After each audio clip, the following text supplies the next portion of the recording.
My name is Allison MacKenzie. Where I was born, time was told not by the clock or the calendar, but by the seasons. Summer was carefree contentment. Autumn was that bittersweet time of regret for moments that had ended and things that were yet undone.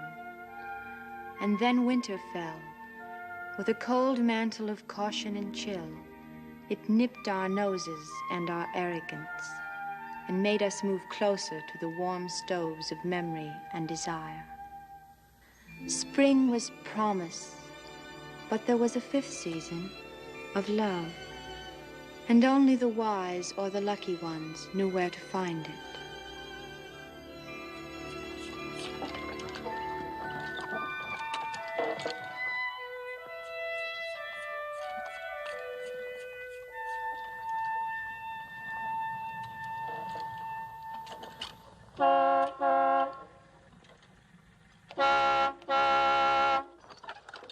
Oh.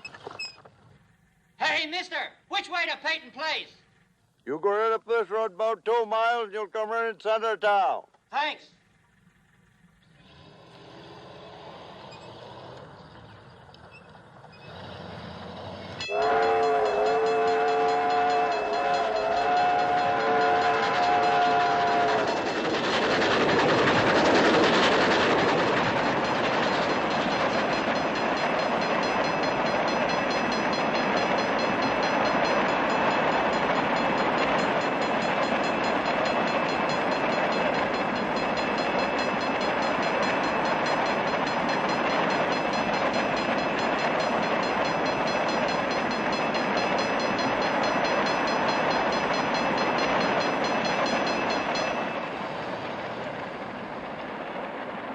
Stole my money and he'll do it again.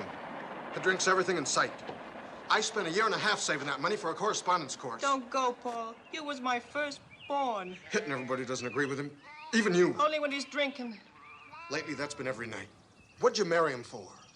When your real pa died, you and Selena and Joey had to have some kind of father. Lucas tries hard to be a good man. Goodbye, Ma. Pa. Selena, don't you ask me to stay. My babysitting money. I wish there was more. Paul! Paul, I'll do extra work. I'll find a job and get the money back to him. Don't leave. I'm sorry we got into a fight. It won't happen again. I give you my word. Paul! Paul!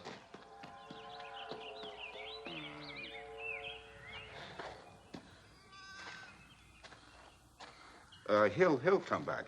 You wait and see. He'll come back.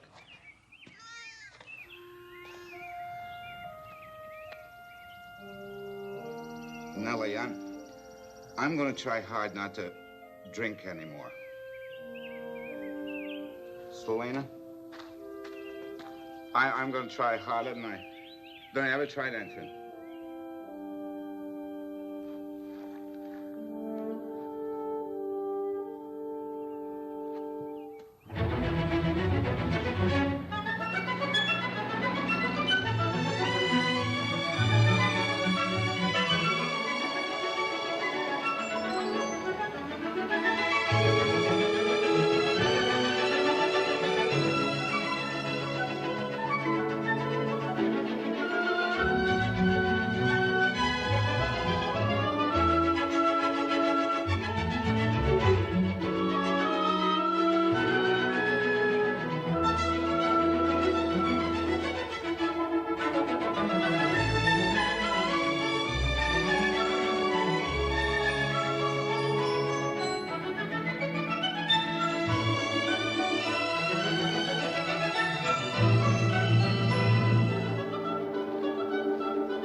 Good morning. May I have a couple of fried eggs and a cup of coffee, please? All right. You have a washroom here where I can clean up and shave? First door. Oh, yeah. Thank you. What you selling? Nothing. Sorry. Thought you might be a traveling man. No.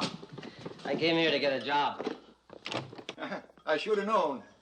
I hear the Harrington Woolen Mill's got some big government contracts for military uniform cloth. A lot of people will be moving in here. Which way is it to Harrington Mills? Follow Elm Street to the river, then look up to your right. You'll hate it.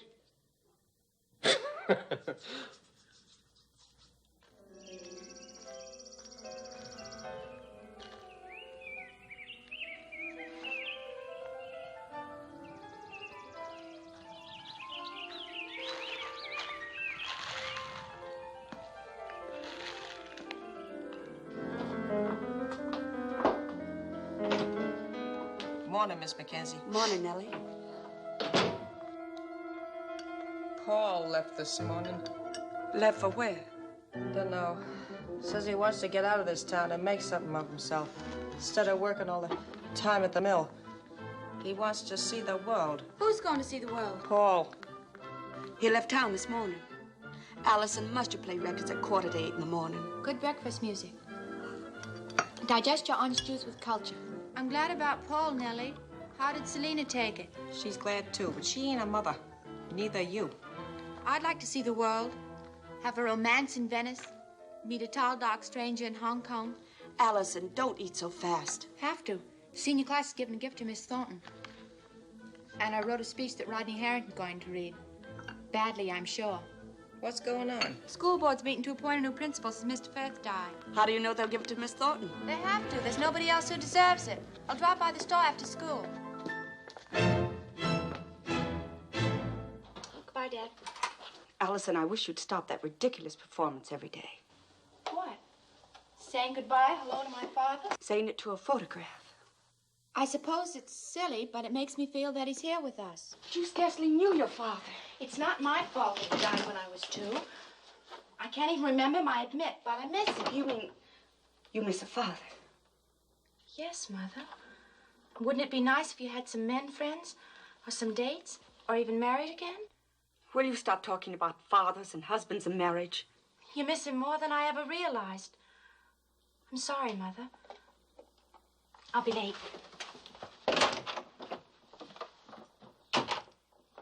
Forgot the speech.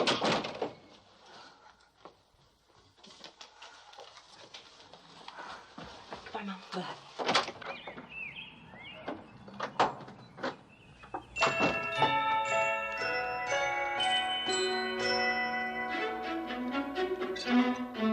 Good morning, Miss Lancy. Morning, Allison.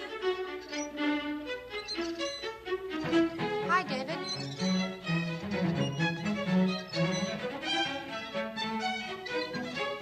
Morning, Mr. Herman. Morning, Miss Allison.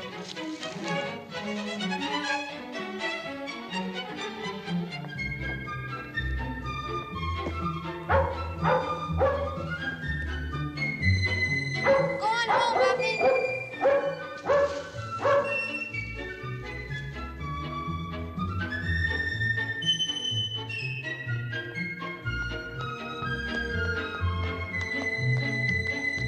Hi, Doc Swain. Morning, Allison.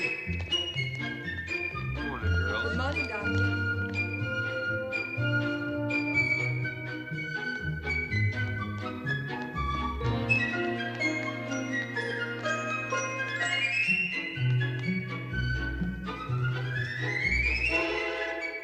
Good morning, Mr. Cross.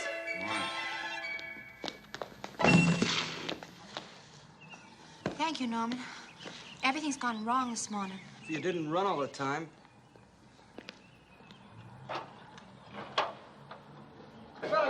Ted's bringing the gift.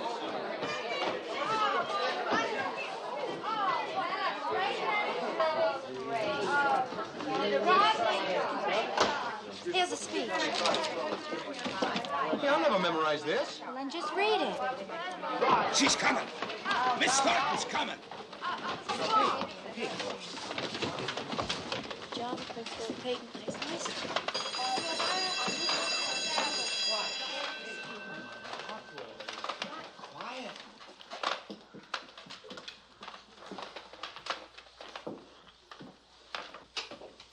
Miss Thornton, the members of the senior class have asked me to say a few words, and on behalf of them to present this gift to you.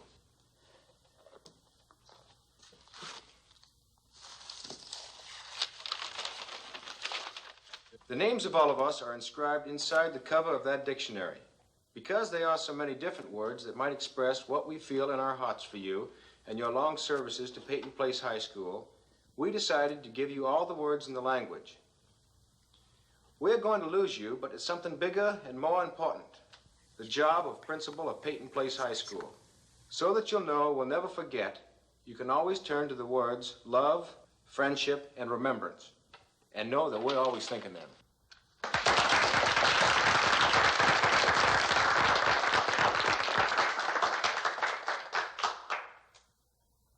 This is the loveliest thing that ever happened to me.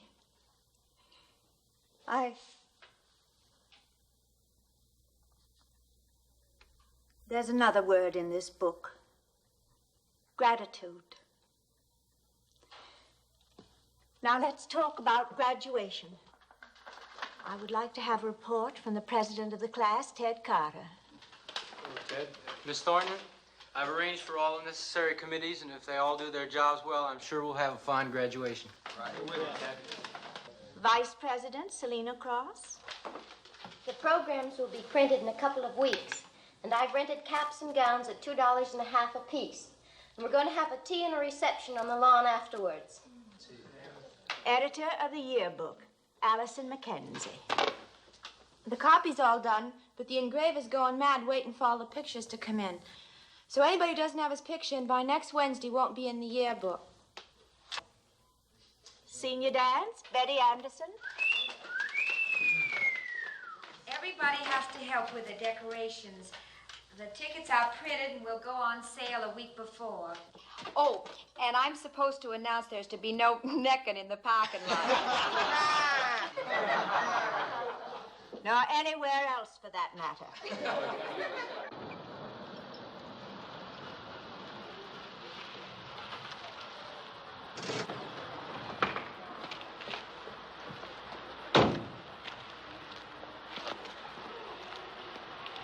But Harrington, Elsie Thornton has earned the right to be principal. She's given her life to this town. The least we can do is recognize it. Doc, as head of this school board, it's my opinion Miss Thornton should be retired. I'm afraid I can't quite concur with you, Leslie. I agree with Doc Swain. You would. Miss Thornton's practically senile. She's a hypochondriac. Uses sleeping pills all the time. You want a drug addict for a principal? Man, it seems to me that I write a lot of drug prescriptions out for you every year. And as far as Miss Thornton being senile, she's of your generation. She is not. I'm 36. You're 45. My father delivered you the year they built the courthouse, 1896. We need someone young. This fellow who's coming is a result of correspondence with 5 teachers' agencies. And I can get him at the right price. Mr. Harrington? He's outside. Well, he can't do us much good out there, Miss Colton. Send him in. You come in, Mr. Rossi? Yes, thank you. Good morning. I'm Leslie Harrington. How do you do? This is the school board. Mr. and Mrs. Partridge. How do you do? He's a lawyer. Dr. Swain. Doctor? Seth Bushwell. He's editor of the Peyton Place Times. Please sit down. Hello. Now, Mr. Rossi, here's our situation. We're prepared to offer the job as principal to a qualified man with a minimum guaranteed 5-year contract. Mr. Rossi is a graduate of Penn State, summa cum laude. He holds a master's degree in English and literature. He was an outstanding athlete. He's single. Personally, now that I've seen him, I like what I see. Did I miss anything? Only that I've been working for a construction company. If you're a teacher, why were you working for a construction company? I couldn't live on the salary I was being paid as a teacher. This job starts at $3,000 a year. Then we're all wasting our time. That's only $5 a week more than I was making as a teacher, Mr. Harrington. But this offers you security, a long-term contract. Guaranteed poverty is not security. I want $5,000 a year and a raise of $500 in the second year. We can't do it. You own this mill. How much do you pay a foreman? About $200 a week? This is business. These men manufacture a product that makes money. You must be practical and face realities. To people like you, education is just a necessary evil. You can't see it, so it's worth nothing. Well, let me tell you this, Mr. Harrington. The things we can't see are the most important things on this earth. They're called ideas. Thank you very much for the interview. If we offer you $5,000, would you coach the basketball and football team? No, I would not. In a town like this, if you can't afford to pay the principal of your school a decent salary, you have no right to be running a school, much less sending your own children to it. Well, Mr. Rossi. Lastly, I'm afraid you're fighting a losing battle. Now, Mr. Rossi, frankly... In other words, the life history of the race repeats itself in the individual.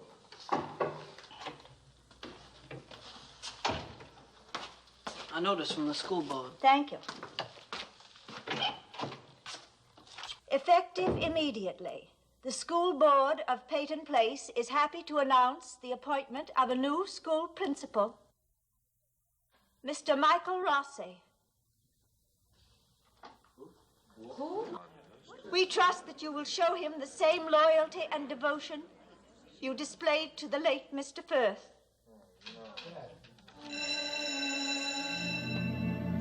Class dismissed.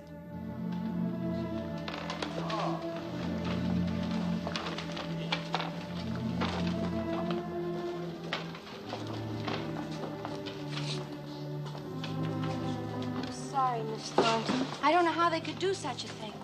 You should be principal. You deserved it. Allison, a person doesn't always get what she deserves. Remember it. If there's anything in life you want, go and get it. Don't wait for anybody to give it to you. Now I have some work to do.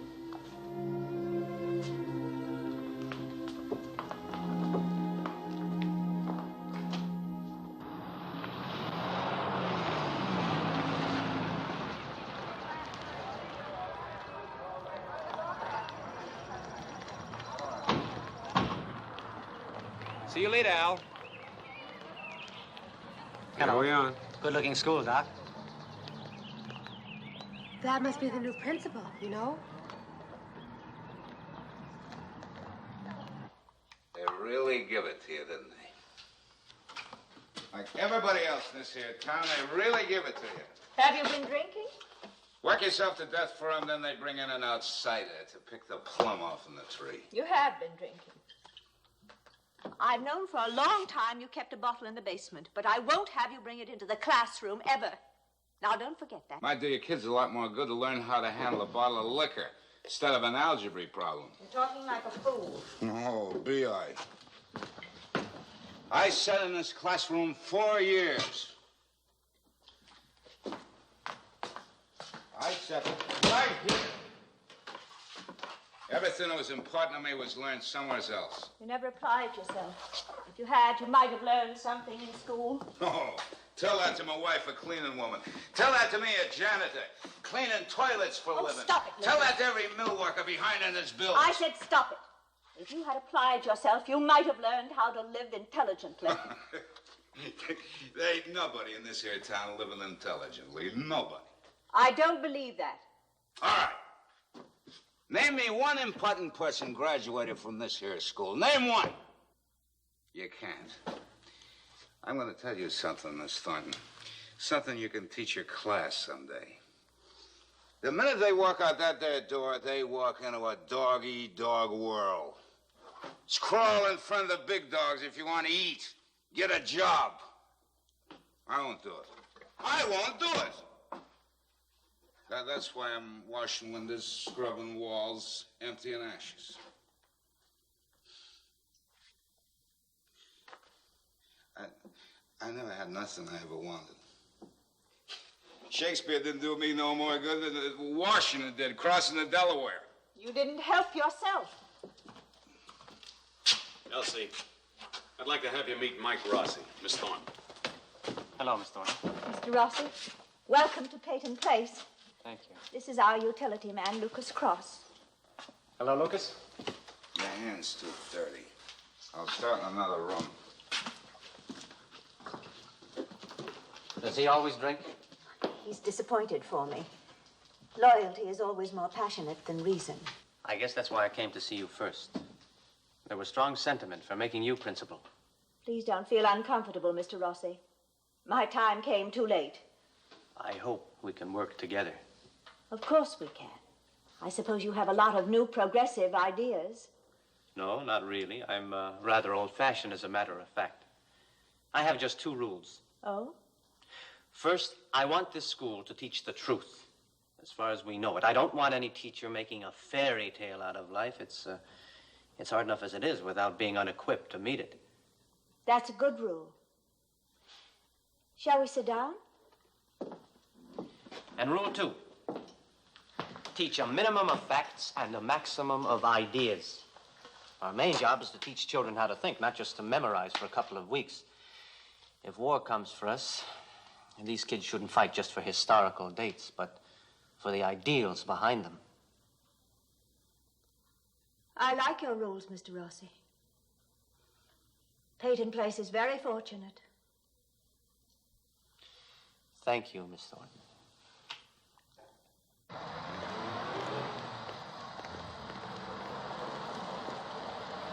Hey, Allison, I don't know what Betty's buying from your mother, but will you tell her to hurry up? Okay.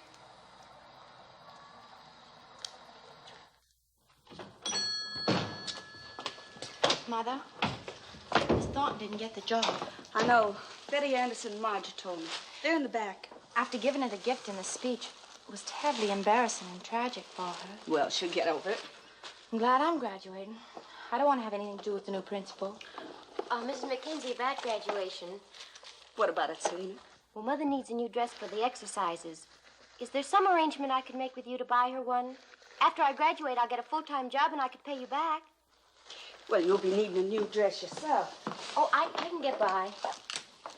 Look, with Easter and graduation coming on, I'll be needing some help. How would you like to work here afternoons and Saturdays? Oh, I'd love to. Fine. Then I could buy 2 dresses. Wholesale. Oh, gee, no girl ever had 2 better friends than you and Allison. When you see how hard Mother makes you work, you won't say that. Oh. Rodney's outside. Good. Let him wait. Aren't you afraid you'll be arrested wearing that thing? No, just picked up. Mother says women should be mysterious. Do you think the dress is too old? No, you're just too young. Aren't you afraid people will think you're a little fast? Allison, according to my philosophy, what other people think will not pay the rent. So if you're accused of being fast, you might as well run. That way you get to all the good things first. Just remember, men can see much better than they can think. Believe me, a low-cut neckline does more for a girl's future than the entire botanic encyclopedia. Allison, could you help me a moment? Sure. Be right back. You think Rod will like it? When you have your 18th birthday party, I don't want you to invite Betty Anderson. Then I might as well not have a party. If I can't invite Betty, Rodney Harrington won't come. Well, I wouldn't mind that at all. If Rodney won't come, his friends won't, and pretty soon nobody will accept. I can't understand why you want to be friends with a girl like Betty. Well, Mother, you don't. I don't like the way she talks about men. Mother, it and appears sex. the only perfect individual in Peyton Place is you. And we've had 17 dull birthday parties alone. Could you let me have one for myself, please? Hey, Allison, what about Betty?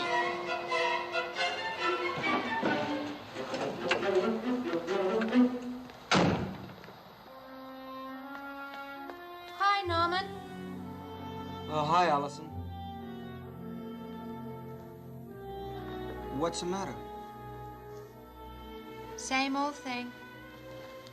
Grown-ups who act like children. Hey, could I walk home with you? Oh, no, it's out of your way. Besides, you get home late. You mean your mother wouldn't like it? Well, Come on, Norman. Come on. Spend the afternoon in the library again? yeah. Isn't it awfully dull going there every day? Yeah? Oh, then why do you do it? I like books. Good place to do my homework. Besides, where else could I go but home? Go down to the water. Sit in the square. Take a walk in the woods. I can't. You know, that was a nice speech that you wrote for Miss Thornton. I'm sorry I did it now. Well, why didn't you read it yourself instead of letting Rodney Harrington do it? Because I was afraid I'd cry. Still might cry every time I think of Miss Thornton not getting that job. You know, you just might turn out to be a great writer. Oh, Norman, I hope so. You know, every time I touch a book, or read a story, or even when I just open the dictionary, something inside of me goes thump. And my heart starts pounding, and my stomach. Well, you know, it's how people are supposed to feel when they fall in love. Of course, I never have. Oh, I wish I could be so sure of what I wanted to do. You must have some idea. No. No, I thought of everything, but nothing seems to fit me. Maybe I'll be unique and retire at the age of 18. Norman, it's about time you got home. Hello, Miss Page. Bye, Norman. Wait just a minute, will you? But you... I don't want to go in just yet. Oh, Norman, what an awful thing. Hating to go home. Come on in here. Well, thanks for walking with me. I enjoyed it, really. Goodbye. Goodbye.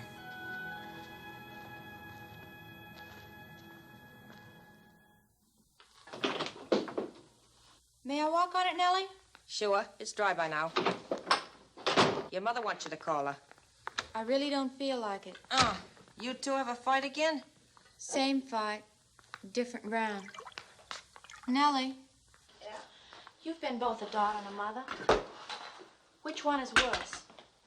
Being a mother. Why? You find yourself doing the same things you hated your own mother and father doing. It's very interesting.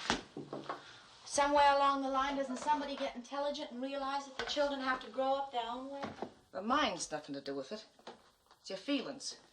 Kids get born, and you just worry about them, and you hope for them. Well, I gotta get going. Good night, Nellie. Good night, Allison.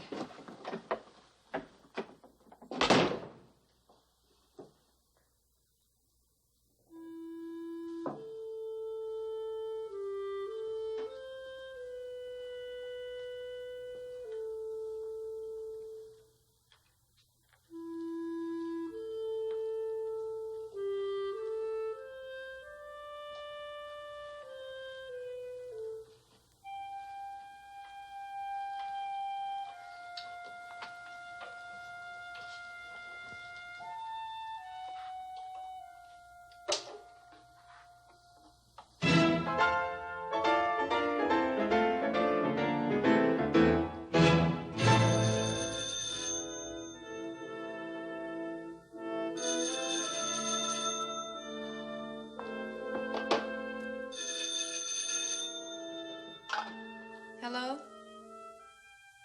Oh, hello, Mother. I just wanted to tell you I've been thinking it over. And you can invite anyone you want to your birthday party. Oh, Mother, thank you. Thank you very much. I'll be home in a little while. Bye.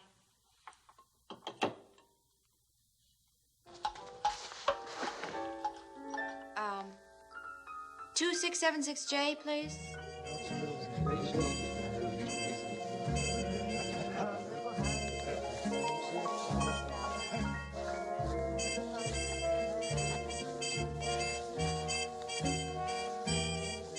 Hey, watch where you're going there, buddy, will you? Ah, thanks Thank you. much. Right now, I want it. I want some. Would you like a sandwich, Norman? No, thank you.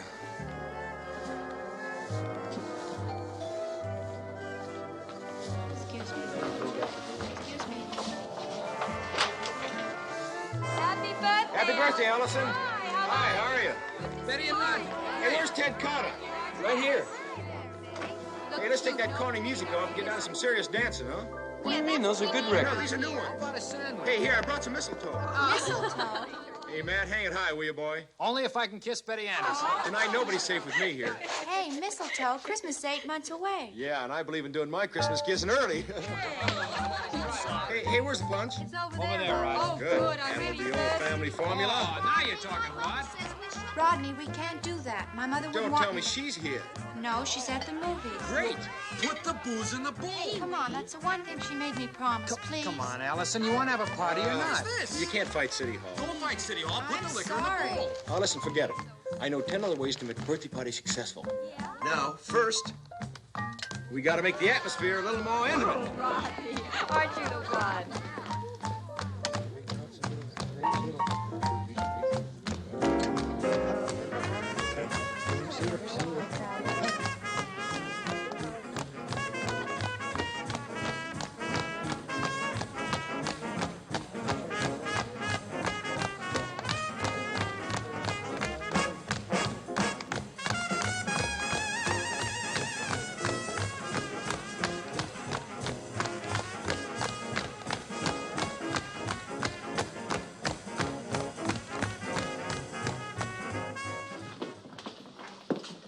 Evening. Good evening.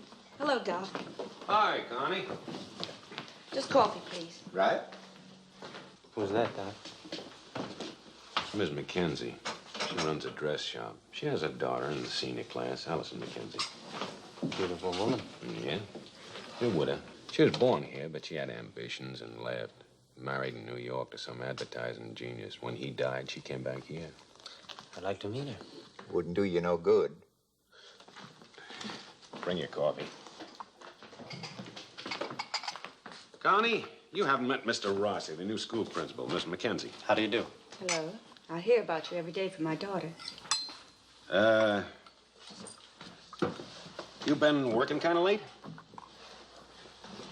No, I've been to the movies. Allison's giving a birthday party. Oh. What does your daughter plan to do after graduation? She'd like to be a writer. I'd like her to go to college. It's too bad she didn't have some brothers and sisters. Why do you say that? It's just that I'm against only child families. Only children are on the receiving end of all the attention and energy of the parents, good and bad. Well, I don't think Allison's turned out badly. Well, she hasn't turned out yet. Her life is just beginning. Anyway, it's a little late to give her any brothers and sisters, isn't it? In your case, I'd say it wasn't. If I didn't like you so much, Matt, I know you so... Now, Connie, don't you go proposing to me. For you, Doc. Excuse me. Would you like a cigarette? Swain speaking. Thank you. I'll be right over. Speak of babies and they appear. Miss Runkle's in labor. I'll see you later. Thanks, Doc. Bye.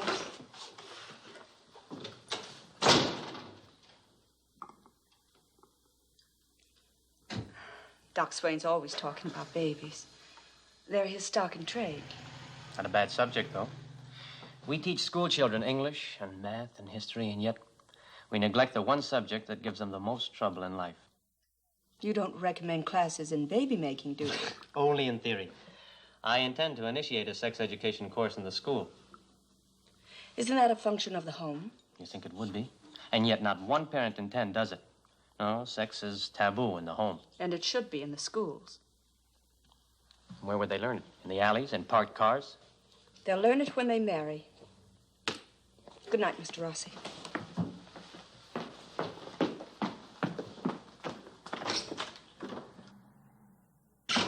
Doc Swain offers a special price for frostbites.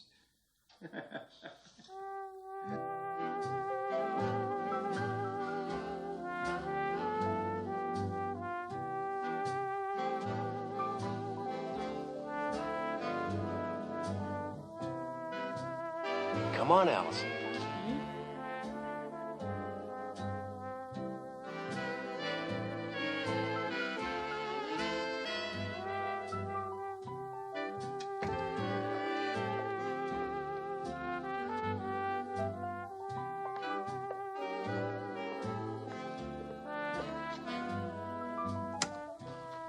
Allison!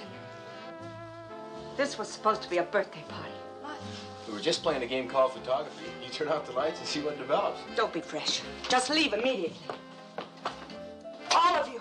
I'm sorry, Miss MacKenzie, but I just caught her under the mistletoe. Will you please leave? Happy birthday, Allison. Come on, baby.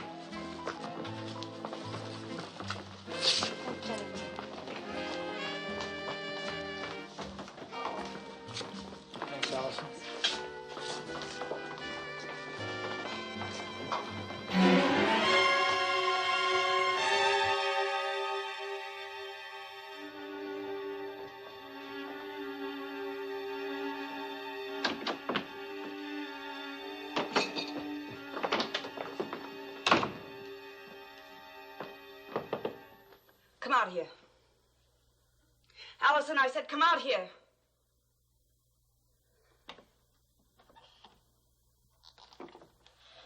Well, I knew this would happen if you invited Betty Anderson. Wasn't her fault. And you and Rodney making love. We were kissing, one kiss, not making love. In a house in darkness and couples necking all over the place. I know, Mother, but everyone wanted to dance in the dark. And I couldn't very well. Well, Mother, sometime or other, at every party in this town, they turn out the lights. Well, I don't want you to be like everybody in this town. I want you to rise above Peyton Place. It's my home and my town, and why should I want to rise above it? Because its standards are low. Its people spend their time trying to drag each other down to their own common level. I don't want to be perfect like you, Mother. I don't want to live in a test tube.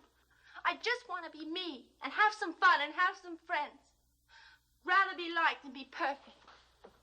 By liked, you mean being pawed over in the dark by some young animal with one thing on his mind. Oh, Mother, don't make it sound like that. Everything has to be learned, even kissing. And sex? Is that what you're going to practice at your next party? You keep trying to accuse me of things I'm not even thinking about. Oh, Allison, I don't want you to get a reputation for a half hour's carelessness. I already have one, the wrong kind. I want you to fall in love. And at the proper time to marry a man who respects you. I want you to have a good name. You want. Is that all you can say? Well, if any man would seriously ask me, I'd run away and become his mistress. Don't you ever let me hear you say a thing like that again. I don't know why I said it. I don't know why I said it, Mother. Allison.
Hello, Rudy.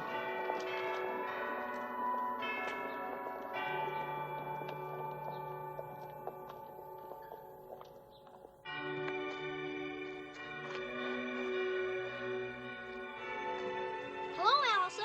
Hello, Joey. Selena will be out in a couple of minutes. Thank you. Come on and back. I got a new baby lamb. Oh, I'd love to see it.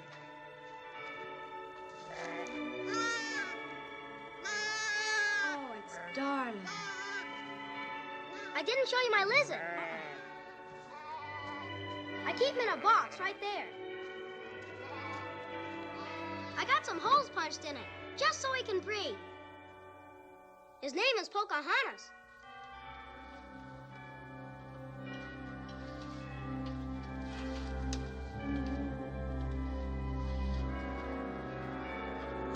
Used to be a man didn't have to cook us all meals. Look at it all you want 'em. Times have changed. Ma's working and I'm late for church. Where you parade yourself up and down, taking off your clothes, putting on your clothes. I don't parade up and down. You do!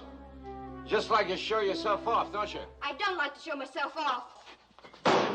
Just because we don't live in a palace, that don't mean we have to act like we're pigs or something. We got a trash can, remember? Well, well, well. If you don't pick it up, somebody else has to. It wouldn't harm you to take the garbage out and bury it either. Or do you like living like a pig? What do you think you are, a general or something, always giving orders? Take your hands off me!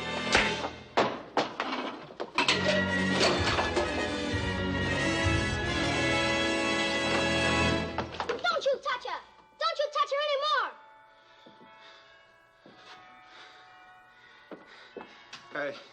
It was just a little family fracas. Guess my little girl's getting too big to spank.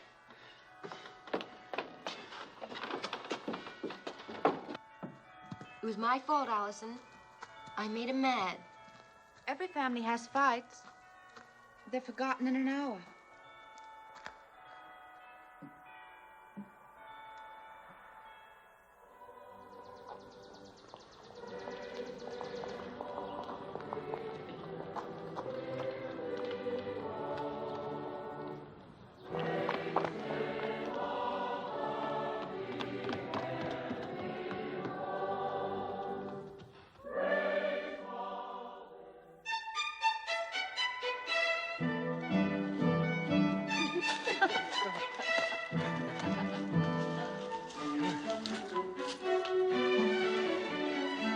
Norman, you know what?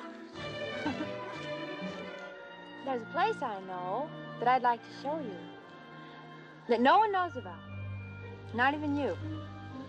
It's my secret place. I know every spot within 3 miles of Peyton Place. Not this one. Come on.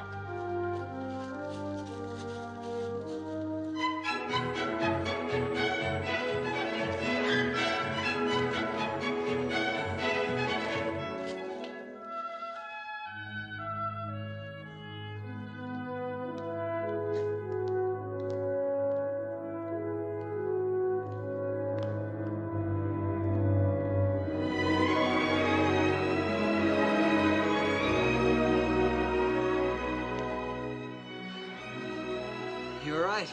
I never knew this place was here. I don't think anybody does but me. Maybe God. Now you.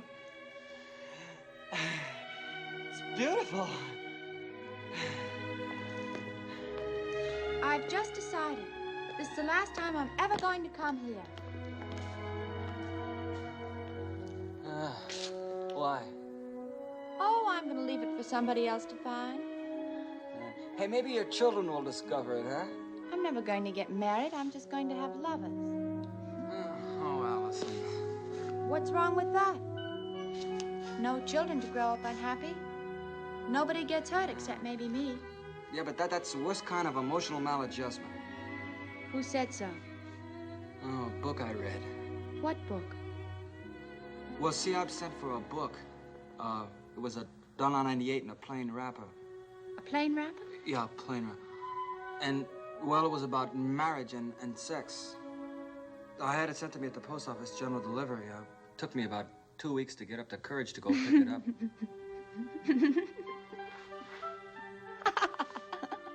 Oh, Guy, I know it sounds funny, but see, that was the only way I could find out anything.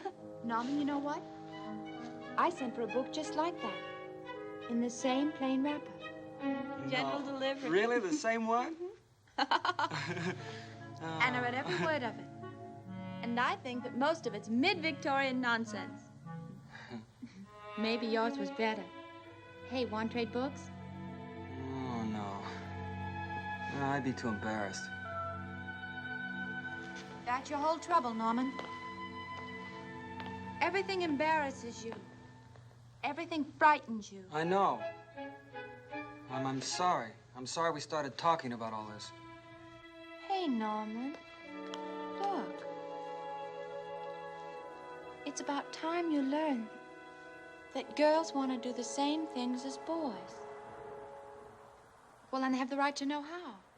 I mean, I think we should help each other. Are you suggesting that... Oh, Norman, don't get me wrong. All I want is some normal, intelligent discussion. And maybe some normal affection between a boy and a girl. Nothing more. Everybody in this town hides behind plain wrappers. You're so afraid. You've even been afraid to ask me to the graduation dance. Oh, Allison, I want... Well, see, I'm just not asking anybody. I'll be there, but I can't ask you. Why not? Well, my mother. Your mother. Well, she wouldn't actually forbid it. It's just that she gets jealous of anybody at all that I spend my time with. Oh, you don't know her. You don't have to live with her. But she's my mother. There's nothing I can do about that. You don't have to tell me anymore, Norman. Please, Allison, I've got to tell somebody. She won't let me have friends. She makes me tell her 10 times a day how much I love her. She's afraid she'll die alone in a poorhouse. Oh, and marriage. Marriage, she says, is misery, and a woman can only cause me trouble. Oh, Norman. I can't believe it. Nobody would. Now maybe you know why I hate to go home. Why I live in the library. Why I can't dance or kiss girls or look anybody in the eye. You see, I'm a sissy and a coward. No, you're not, Norman. No one around town stopped to think and give you a chance. You shouldn't be afraid of girls. I know, but I am, and I don't know what I can do about it. I know what you can do. What? You can start with me. I'll prove everything your mother ever said was wrong. Would you kiss me, Norman? I don't think I can. Yes, you could. Kiss me.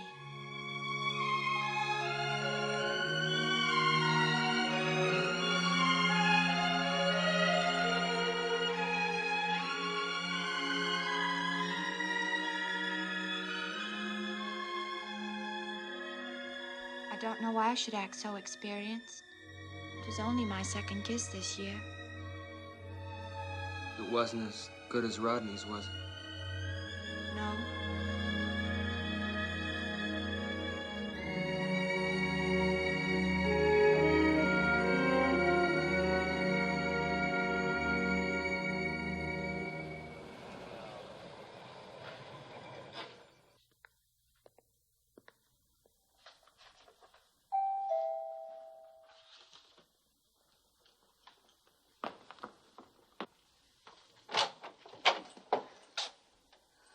Hello, I guess I should have phoned. But I was in the neighborhood and No, I that's thought... all right. I have a message for Allison. Is she home? No, she and Selena have just gone over to Kathy Ellsworth's house. Gives me a good excuse to talk to you. May I come in? Oh, of course. You have a lovely house. Thank you. Please come in.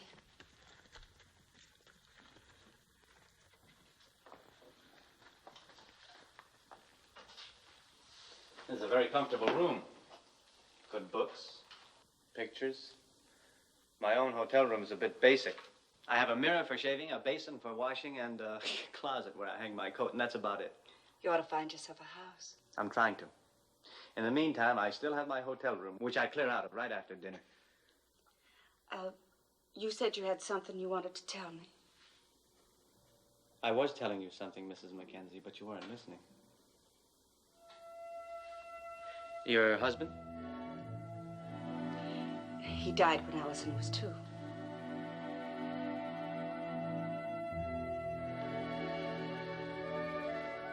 And Allison?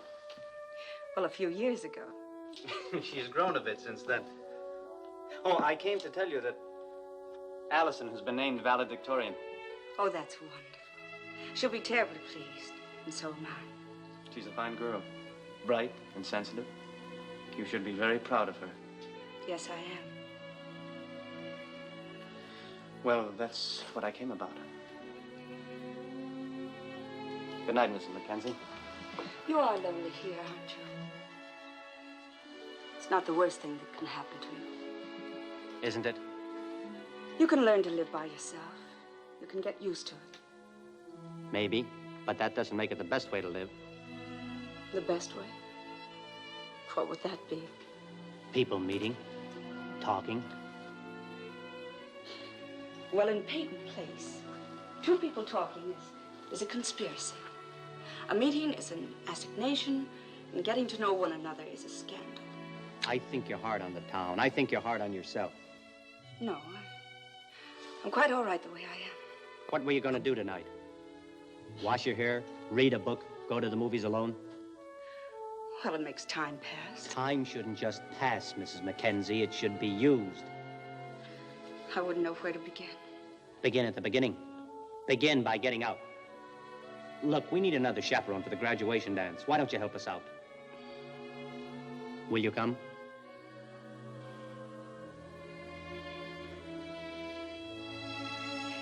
I think I'd like that. Fine. Good night. And thanks.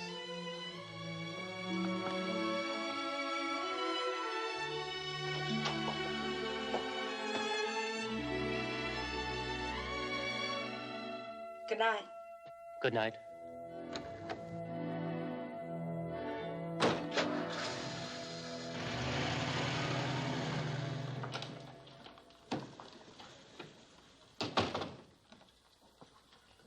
Betty Anderson's father stopped me in the shop today. Oh, what did he want? He asked me when you was going to marry Betty, before college or during college. Well, I hadn't exactly thought of marrying her. I wouldn't hear of it even if you wanted to. Anderson's a good foreman, but his daughter's something else. Yeah, I agree. Then stop seeing her. Well, I just can't stop seeing her right away, Dad. I invited her to the graduation dance. Uninvite her. Oh, now, Dad, I can't do that. You're gonna. Do you realize what it would mean if you was to marry the local tramp? When you marry, you're gonna marry someone on your own level. Call her and tell it's off. Are you trying to kill me? Call her. Oh, please, Dad. Go on, call her. 1042W, please. I can understand you wanting to see this girl, but not in public. You know what I mean. Okay, Dad. Nobody's fighting you. I'll be as big a Harrington as you. I'll marry a cold fish from Boston, have one child, and cheat for the rest of my life. An apple doesn't fall far from the tree. Yeah, but, Dad, the graduation dance is important. You want a new car, don't you? Betty? Hello, Betty. Look, this is Rodney. Look, Betty. Oh, this is so terrible. I don't know where to begin. Tell her. Betty, the graduation dance is off. Oh, she hung up. What a fine graduation. I know someone you can take. Who? Allison MacKenzie. Yeah, her mother kicked me out of the house for kissing her on her birthday. I'll talk to her mother. Allison's a girl of quality. Dad, quality's a very good thing in woolen cloth, but it's very dull on a big date.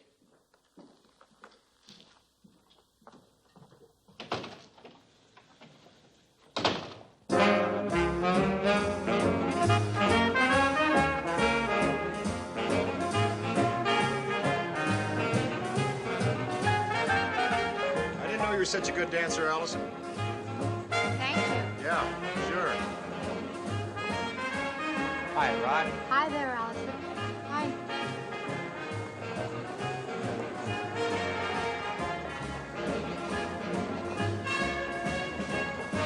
Hey, Rodney, looking for someone? After the dance, shall we go to Rockland? Okay. Oh, really?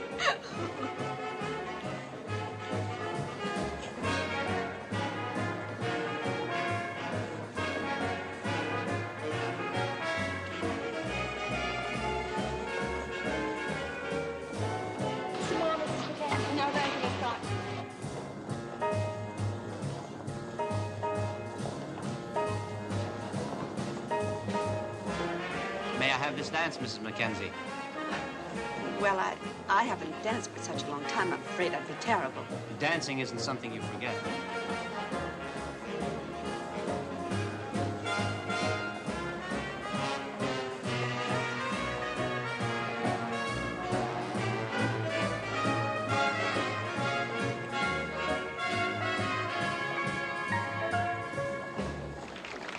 Hey, listen, Allison. I promised to dance to Betty. The second one after remission. Do you mind? No, not if you promised it to her. Well, I'll see you around, okay? Okay.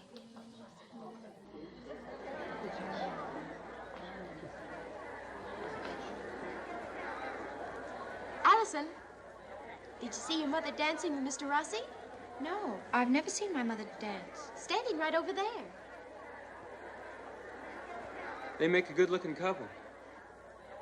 They do?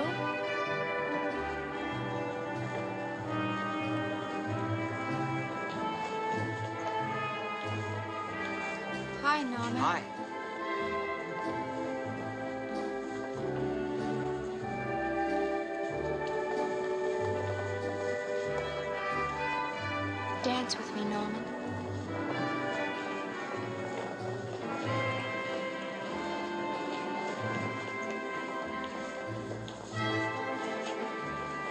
I don't know how. Just try.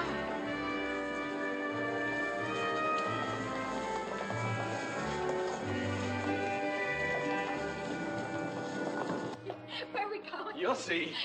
Hey, Rodney, you got a new car. Yeah. Hey, come on, get in. Oh, Rodney, it's beautiful.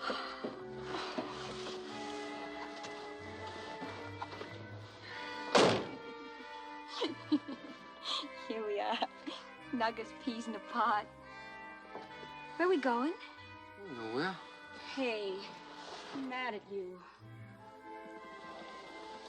Come on, Betty. You really want to kiss me, don't you? Boy, do I. Tell me how much. Betty, Tell me. I want to kiss you more than anyone in the world. I want to kiss you 1,000 times. I never want to stop kissing you. That's pretty good. I'll give you one kiss.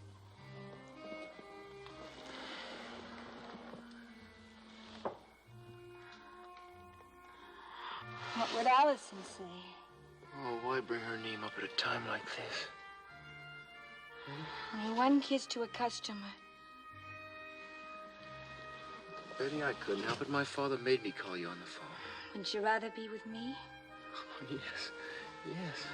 Tell me how much. In the whole world, in the whole wide world, there's nobody I'd rather be with than you, Betty. Give me another kiss.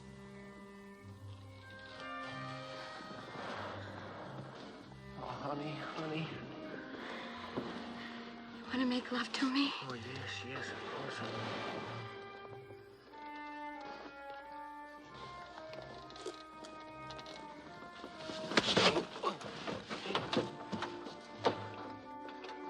will. Now go make love to Allison MacKenzie.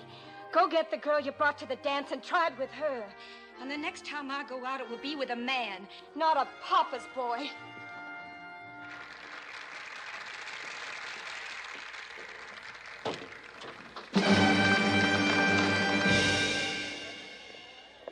Ladies and gentlemen, pupils and faculty of Peyton Place High School, and especially the seniors.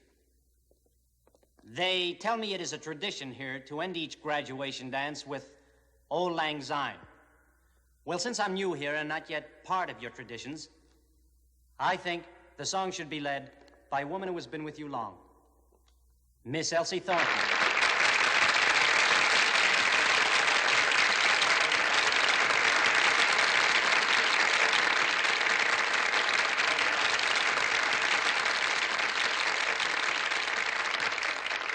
Thank you, Mr. Rossi.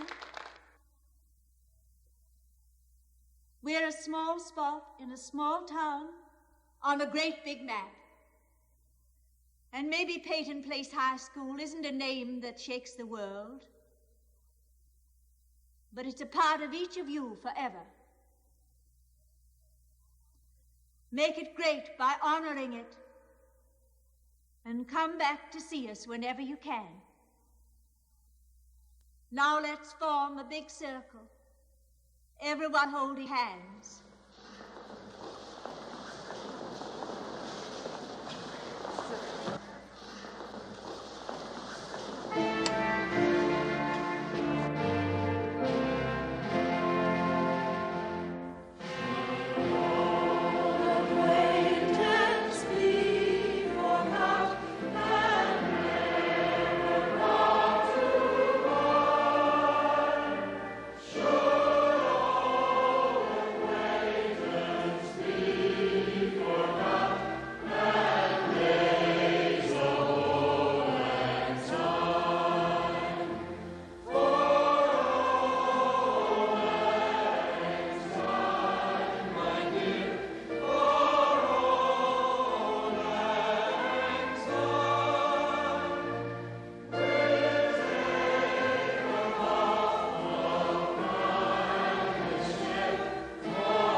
It's an odd feeling being in a school when it's so quiet.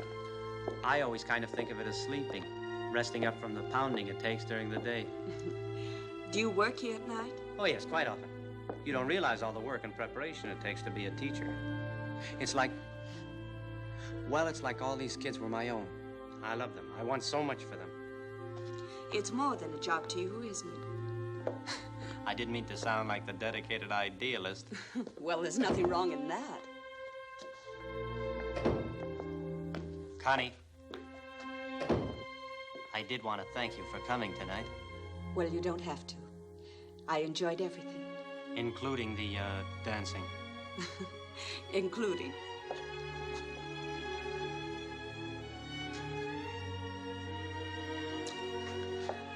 You're wasting your time, Mike. I had my love a long time ago. And when my husband died, I came back here and I've had no time for anything but Allison and the dress shop. You've got time now. It's too late. Look, Connie, if I were to... I said it's too late. I made my choice. Long ago. Please take me home. Sure.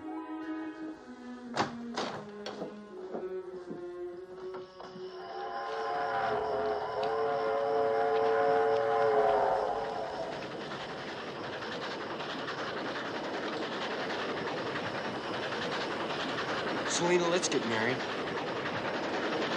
You mean now? Well, sure, I can get a full-time job. But what about college and law school that you've always talked about? Oh, that's just a dream. I can't do it. My old man doesn't make enough money to... Whose father does? Not everyone in college is a millionaire's son. Don't get so steamed up. Ted Cotter, you've always wanted to be a lawyer. Now go be it. Don't crumple up at the first obstacle. The first obstacle's the biggest. The money. Well, then get over that. And the rest should be easy. Selena, do you know how long it takes to become a lawyer? What difference does it make? It's what you want to do in life. One of the things I want to do in life is marry you. If I don't do it now, maybe I never will. Ted, the only family I'll ever have will be half yours. I'll wait, no matter how long it takes.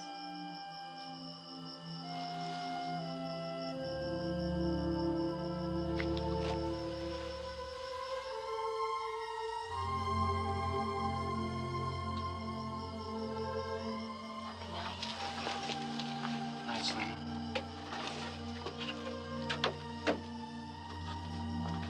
Ted, thank you.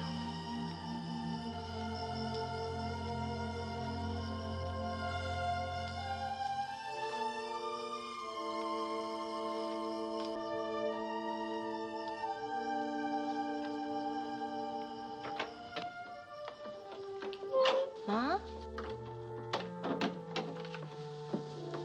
Ma? Joey?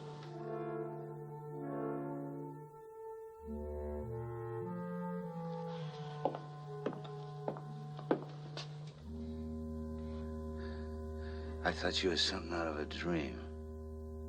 Where's Ma and Joey? Well, let's have a drink. Celebrate your growing up. Where's Ma and Joey? They're working on a party at Harrington's. Come on, let's have a drink.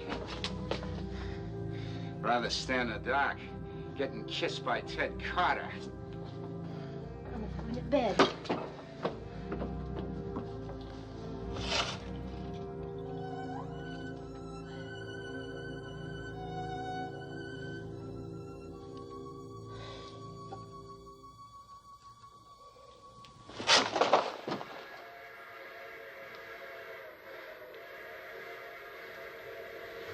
By the time I started teaching you something. Lucas! Lucas, let me go! Lucas! Get... Never had nothing I ever wanted. Never had a beautiful woman.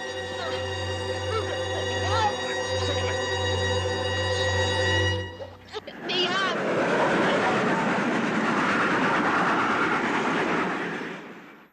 Let me offer to the class of 1941 this fond farewell. The world outside waits for you. It is a world full of love and rich in opportunity. There may be dangers, but if you hold firm to your purpose and your ideals, you will storm the ramparts of success and capture them. Tomorrow, you grow up, and your true happiness begins.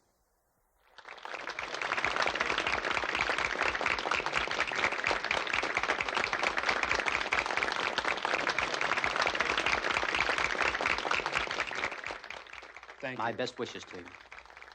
Selena Cross. Norman? At first, a diploma seemed like a reward for the past. But once in your hand, it became an obligation to the future. Independence was a distant word that we suddenly owned, and we exploded with it. Some of us splashed away the summer, or swooped and stretched with joyfulness, and emptied our childish piggy banks of their play money. Yet others of us, eager to feel adult, or out of necessity, began our work early. We'll put the bottle up on top. And gradually, as the happy confusion of summer faded, one by one we knew the Monday morning of responsibility was at hand.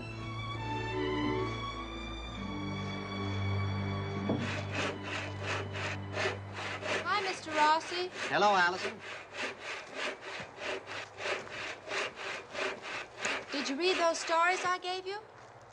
Yes, I read them. Well,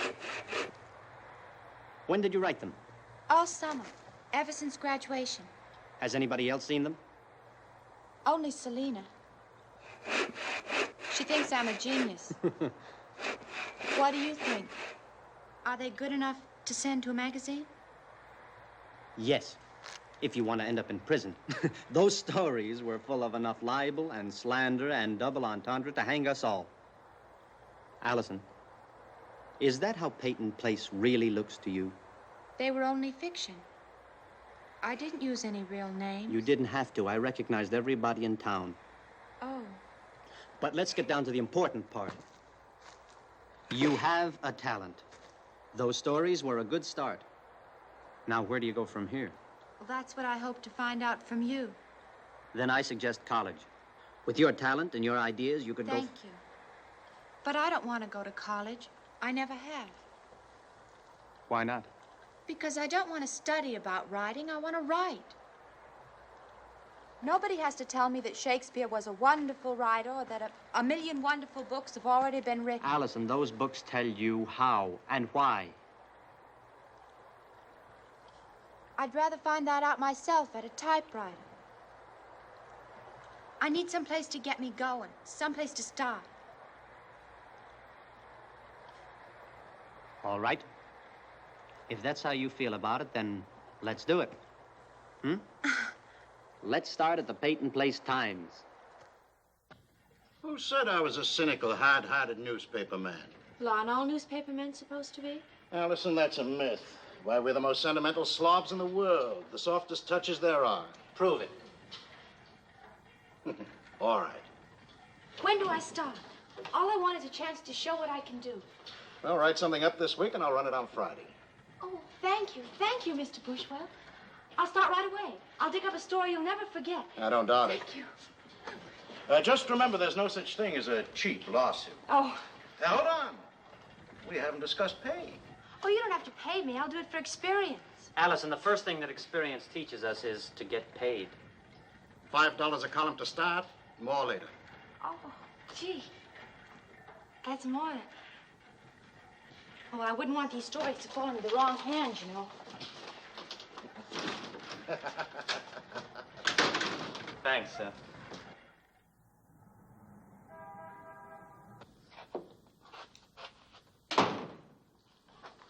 Well, there's no question about it. The tests confirm that you're pregnant, Selena. I'd say about 3 months. Who's the father? I won't tell you. Ah, now what kind of rot is that? You're not the first girl in the world who ever had to get married. Or in this town, for that matter. Who's the father? Ted Carter? No. Now, don't you lie to me. Don't lie. I'm not lying to you. Doc, help me. I need your help. What do you mean by help? I don't want to have the baby. Give me something. There's nothing I can give you to take that'll help. Just tell me who's responsible. Maybe I can help you that way. You can get married. He's already married. Well, then he'll have to take care of you and provide for the baby. Just tell me who it is. Doc, please, just give me something. Selena! I've done a lot of things in my time, but I've never broken a law. What you're asking me to do is break the law of man and God. Now tell me, who is the man? Selena, tell me who he is. Who is he? It's my stepfather. It's my stepfather. It's Lucas. It's Lucas. Hi, Doc. Come on in. Have a drink. I've got Selena in my office.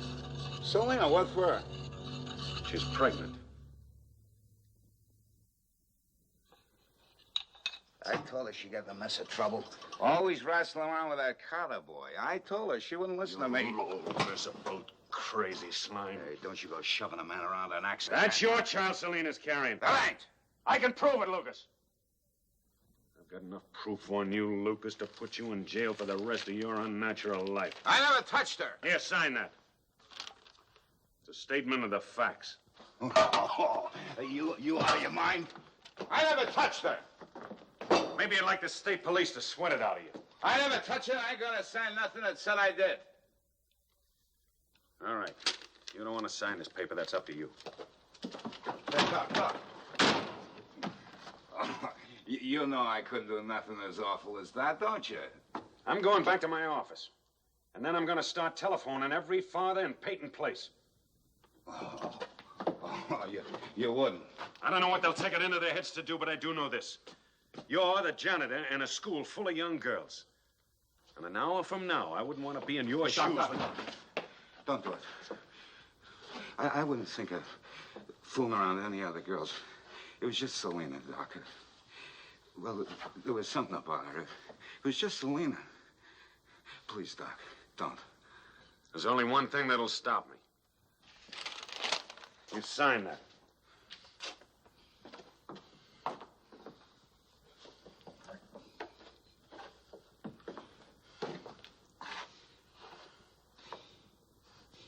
If I sign it, what are you going to do with it? I'll lock it up in my safe. Give me a pen.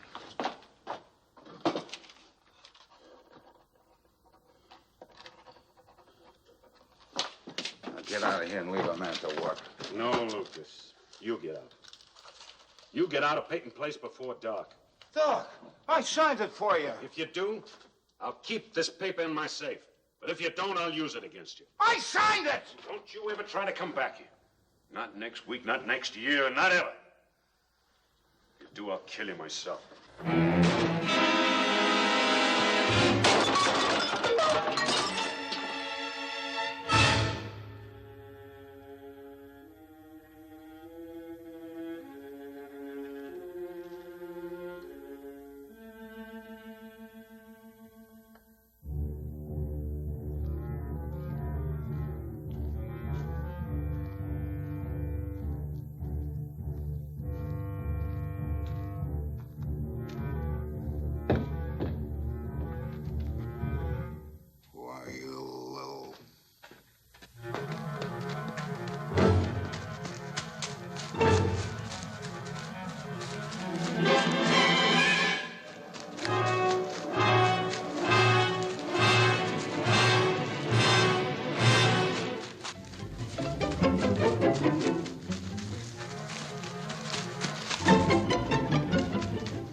Unofficially, this was a miscarriage.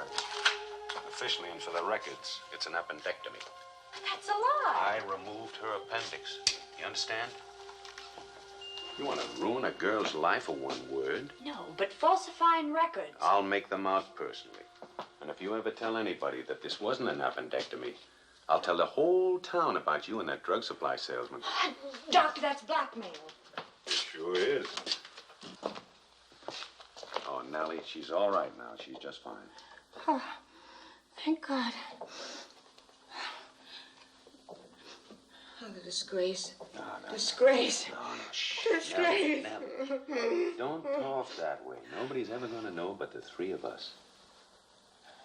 People find out. They always find out. No. Nobody's going to find out as long as you don't say a word. Understand? No. No, I won't. Now, you run on home now, Thank you, Doctor. That's a good girl. Thanks. Thanks.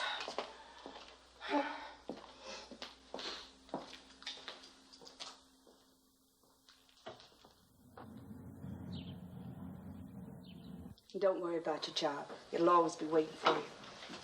Thanks for the beautiful bed jacket. Hi, Miss MacKenzie. Hi, Allison. Look, Ted. We were just leaving. Oh, don't let me rush you out. We have to go anyway. Bye. Goodbye, Selena. See you soon. They say it'll bloom for a month. And you can plant it in your yacht as a reminder of your operation. Here's a book on humor. Surgery's nothing these days. You'll be up and around before you know it.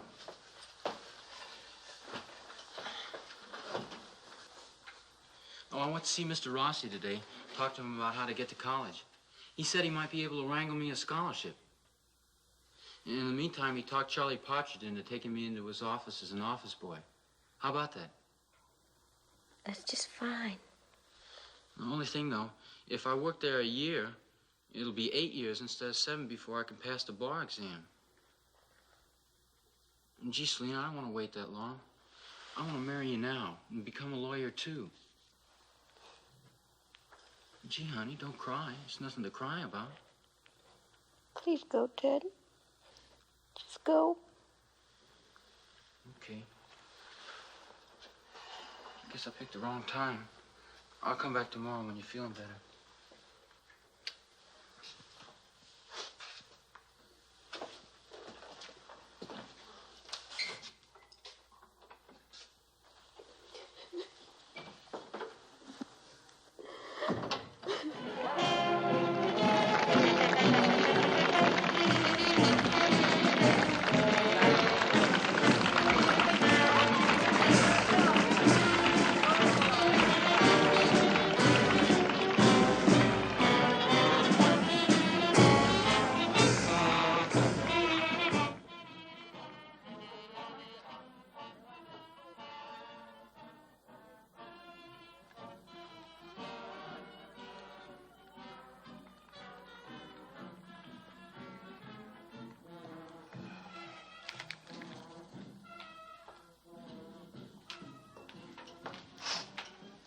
Morning, Miss MacKenzie. Well, Nellie, you didn't have to come to work today. Work keeps my mind off of things. Selena's all right now, isn't she? She'll be back to the store tomorrow. Everything is just trouble, Miss MacKenzie. Just trouble. Oh, Nellie, don't do any work today. Just sit around and relax. Happy Labor Day, Mother. Something's wrong. She's upset. Can't blame her with that Luke has been gone for 2 weeks and nobody knows where he is. I've got to run. Bye.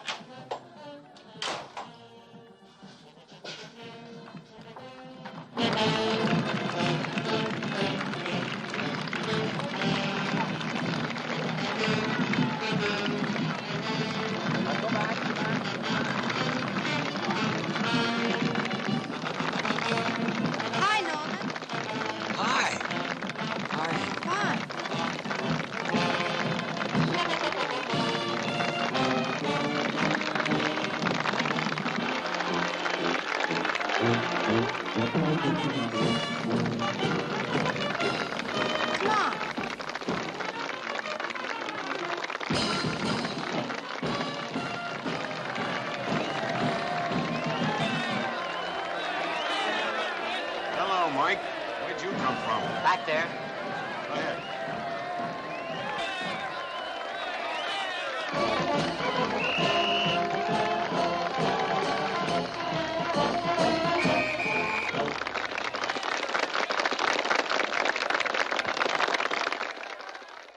Nothing's as dull as a Labor Day speech.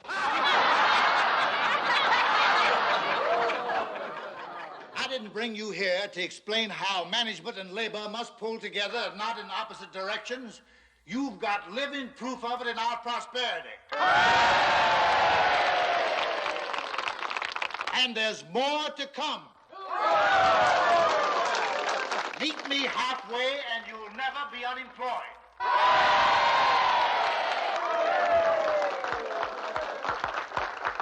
Not as long as men and women don't go back to wearing fig leaves. And if they did, I'll bet we'd be in the fig leaf business sooner than anybody east of the Alleghenies. Now, aside from this celebration, this is a proud moment of my life.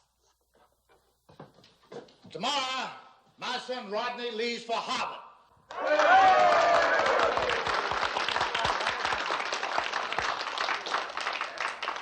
Let's get the fun started and give him a send-off. End of speech.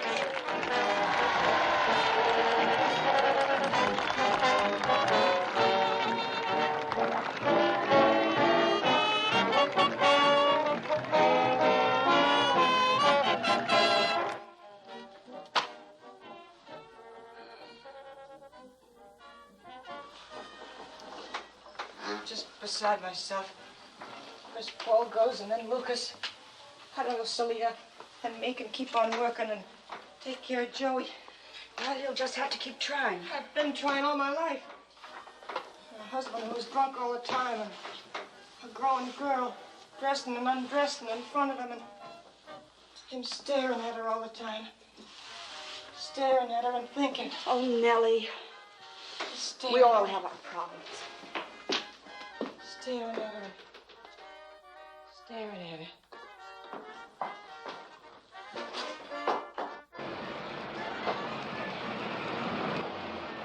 Hello. Hello. What are you doing out here by yourself? I'm not used to being at home all day with Nellie.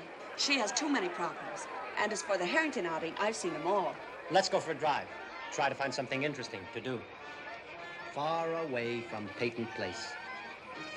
Now you're beginning to think like a true suspicious native. All right.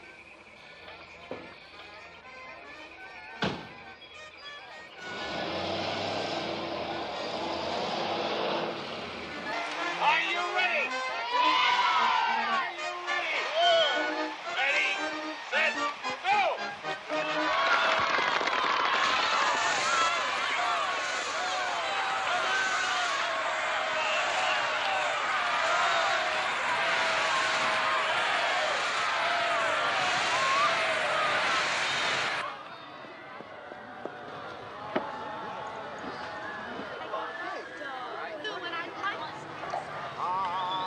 Give me 2 hot dogs with mustard. I'll take 5. Give me a hot dog. Oh, wait, 7.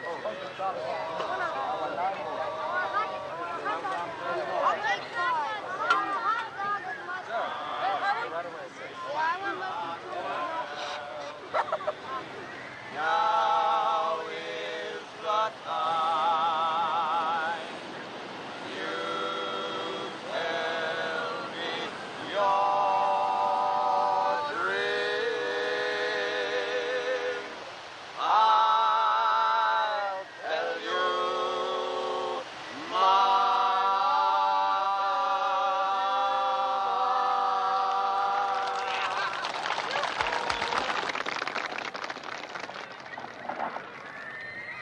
Hi, Harvard. Going to invite me to the big game? Well, if it isn't my childhood sweetheart. How are you, Betty? Take a look. Draw your own conclusions. Well, you certainly have improved with age. Things must have been pretty dull for you these past months. You know, you're right. Hey, come on, let's take a walk. What would your father say? Look, Betty, I don't care about that. Come on. Out and see me cold. Hey, let's grab some sandwiches and stuff, and I got a pint in the glove compartment, and go down to Crystal Pond. Place will be deserted today. Hey, you can think for yourself once in a while, can't you? Come on. Okay. I'll take 5. Yeah, I want mustard too. No hot dog.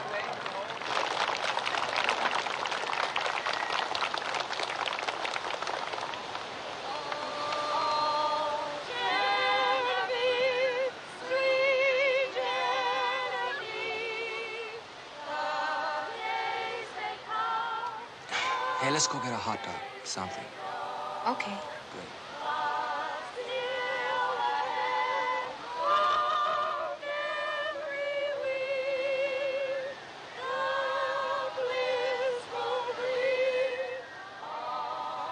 Well, let's go swimming or something, Okay. huh? Okay?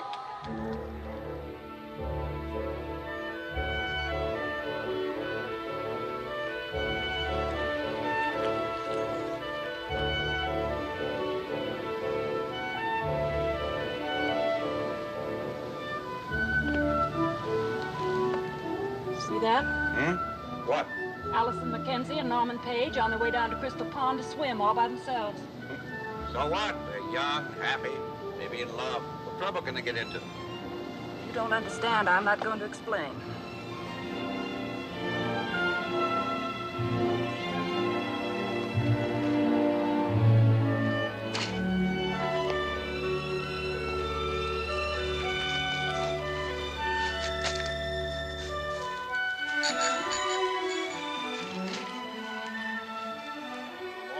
Why not? Your father said to give you a big send-off. Rodney, Hmm? will I ever see you again? I mean, can I compete with those Boston girls?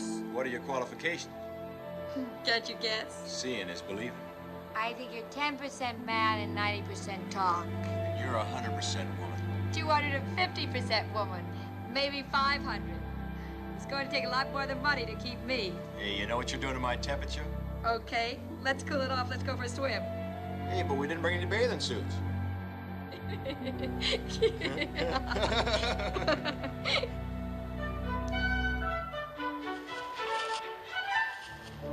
You all ready, Norman? Yeah. Got my cap.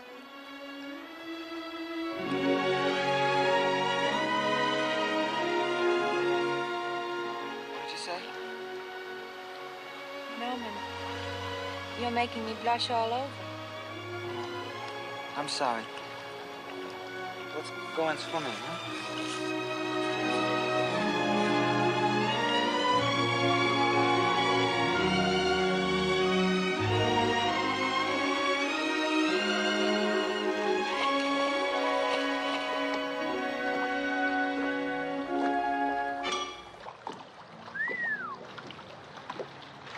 What'd you whistle for? Just saw a young fella and a girl swimming without a stitch on. Where? They're gone now. They got out of the water and ran into the woods. Naked? Naked? With Allison MacKenzie and Norman Page. I didn't really get a good look at. Don't you lie to me, Charles. Marion, we're gonna pull out of here and forget we even saw 'em.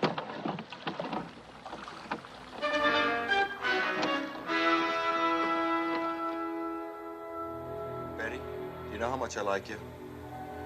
I remember. Faintly.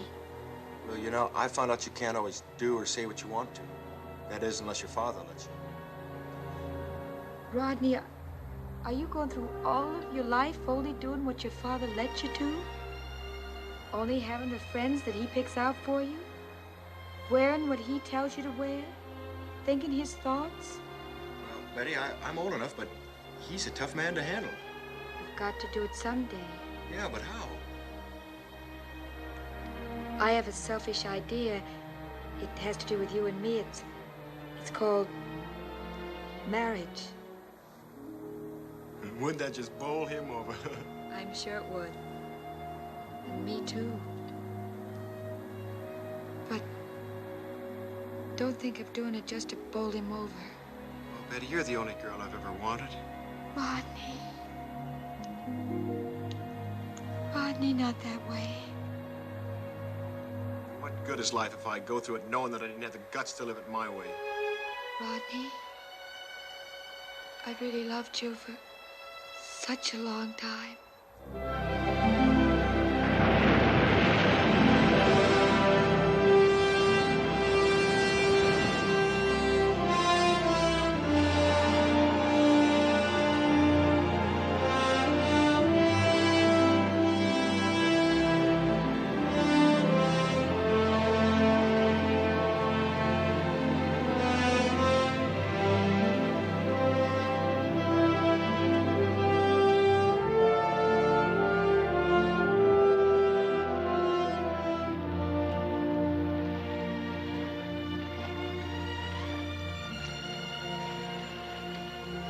It must take a lot of patience to make something so beautiful. That's what they tell me.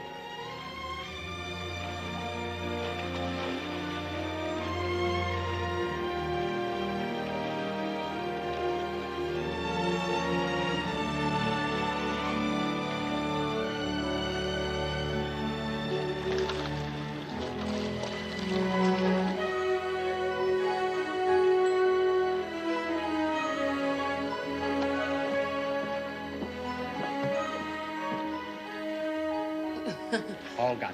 Thank you.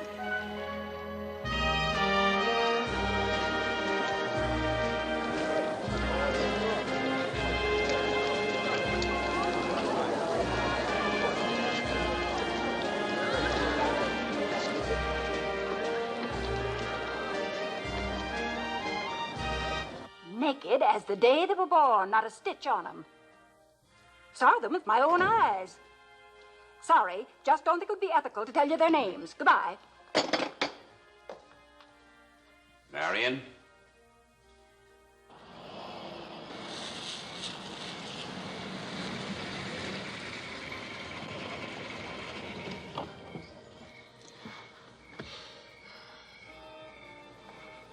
Thanks for today.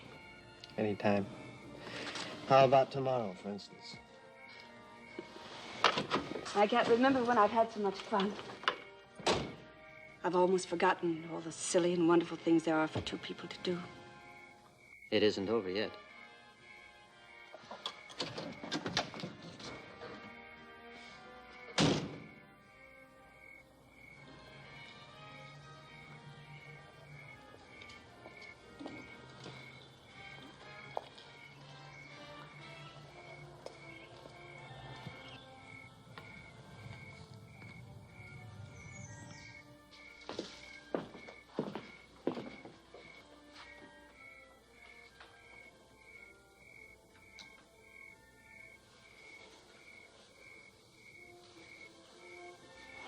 Mike, please. I don't think we better. Honey, listen to me. I mean it.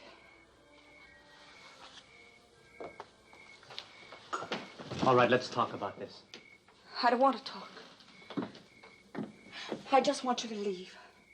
Just like that? That's right. We're not kids, we're adults. And we're going to behave like adults. I kissed you, you kissed me. That's affection, not carnality. That's affection, not lust. You ought to know the difference. And what do you call a man who thinks about nothing but... Human. All men are alike. The approach is different, but the result is always the same.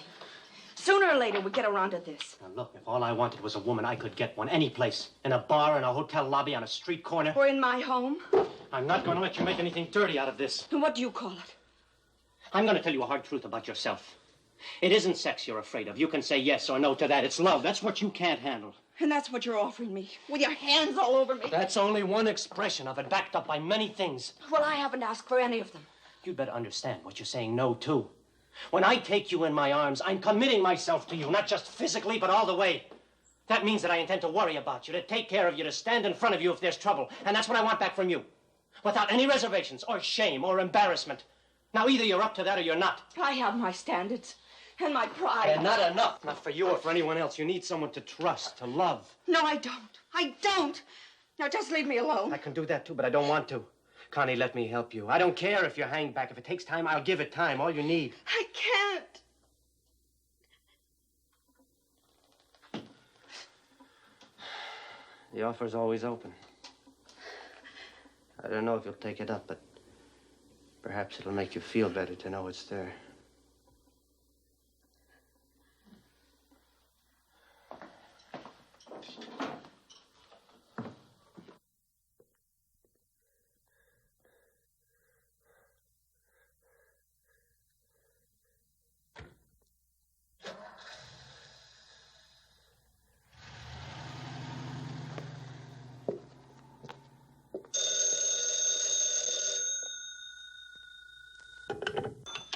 Hello.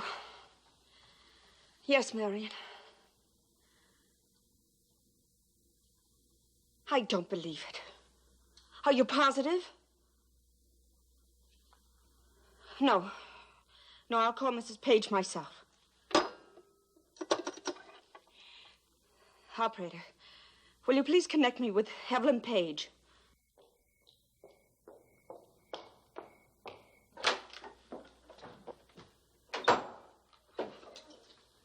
I don't believe Norman did what you said he did. 2 people saw them. And Marion Partridge has probably spread it all over town. Don't you dare say a word against Norman. If you'd brought your son up with some intelligence and some decent principles... He has no interest in girls. He never had. He never learned a thing about sex in my house. The word was never mentioned. Oh, hello, Miss Page. Come in here. Where's Norman? Outside, just going home. Mother? You just stay right here. What's the matter? Norman, come in here. What is it, Mother? Where were you today? What is it, Mother? You were seen at Crystal Pond, swimming in the nude with Norman. Oh, that's a lie. Mother, how could you even think such a thing? You were seen clearly and plainly by 2 people. We went swimming, Mrs. MacKenzie, but we had our suits on. And by now, everybody in Peyton Place knows about it. So help me if anything's wrong with her because of this. I didn't do anything. We didn't do anything, did we, Allison? No. You better take your boy and go. We didn't do anything. Never been so humiliated and disgusted. Allison! Come back here immediately. Listen, Mother, if you keep this up someday, I will do what you keep accusing me of. I wouldn't doubt it. You're just like your father about sex. In that way, you're just like him. Don't you say things about my father. He was a wonderful man. Wonderful. And fine and good to you, and that's what you told me, so don't blame him for anything. Wonderful and fine and good. That's what I told you? Well, I lied. I lied about him because I was ashamed of him and of myself. Well, then why did you marry him? I didn't. And he didn't marry me because he already had a wife. You don't mean that, Mother. I do mean it. Don't you understand? No. He had a wife. No.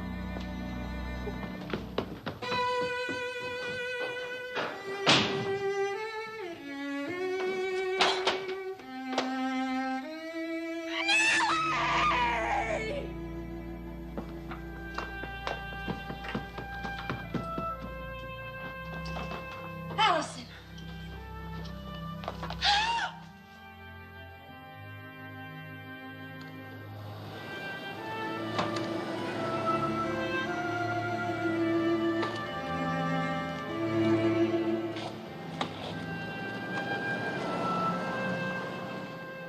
Connie, everybody reacts differently to suicide.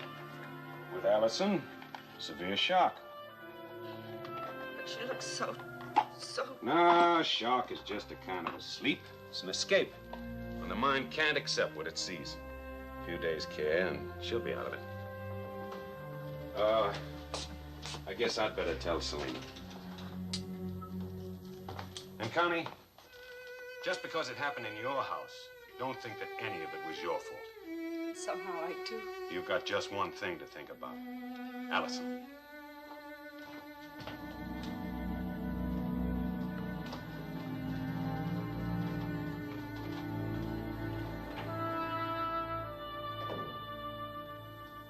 If you were going to get married, why didn't you tell me?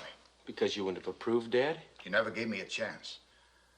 At least it would have been a proper marriage, not a cheap sneak-off weekend affair. Don't say that. Well, what was it? I'd like to talk with you alone. You can talk to both of us. This has to do with the business, not your wife. I'll wait outside. Okay, honey.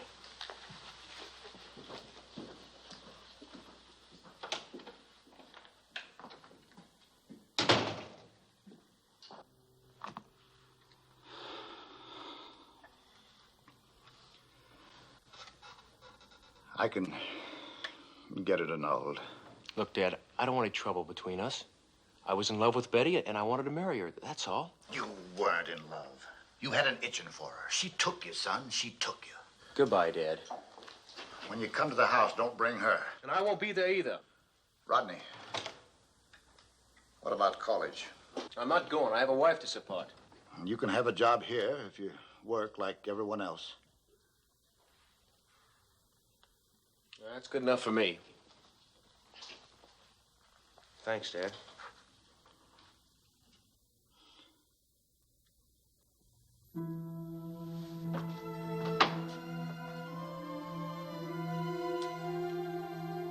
knew you weren't coming down for lunch, so I thought... It's such a beautiful day, darling. Why don't you get dressed and go for a walk?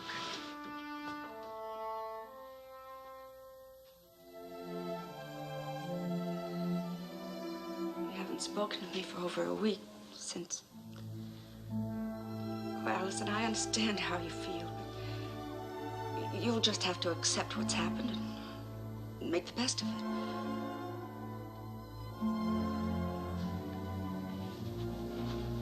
Mother, as soon as I can, I'm going to get dressed, pack my things, and leave Peyton Place. I never want to see this town or you again. You can't mean it. I mean it. I'm going to New York. Oh, please, Allison, I was only trying to protect you.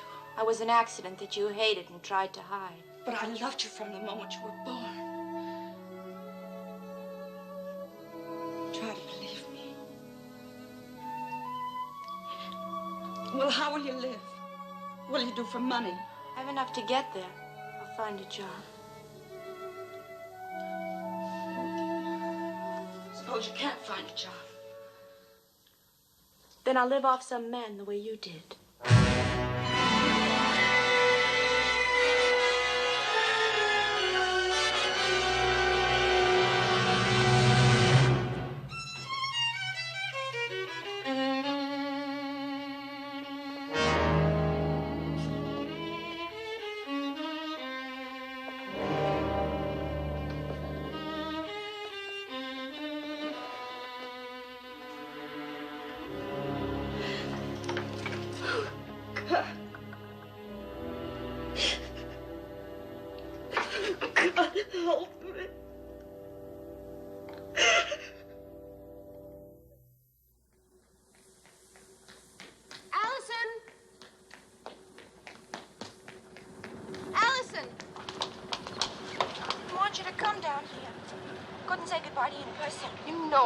You to go, but I'm going just the same. You stay here. You belong here, both of us together. We've been friends ever since we were kids. Advice? But your mother, how can you leave her alone? Mother's always been alone. So...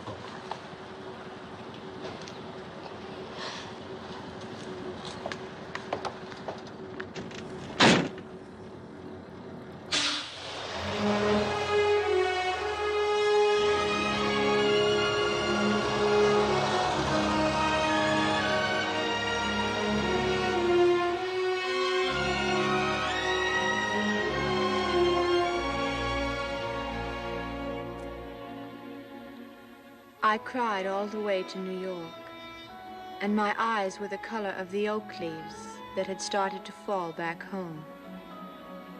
For days I struggled to keep alive, and I shivered with loneliness in a back room on the 4th floor of nowhere. There were times when I wanted to crawl home, but somehow I managed, and I stayed. I learned what I could endure. But none of us in New York or in Peyton Place could guess how much would be demanded of us that winter of deep despair.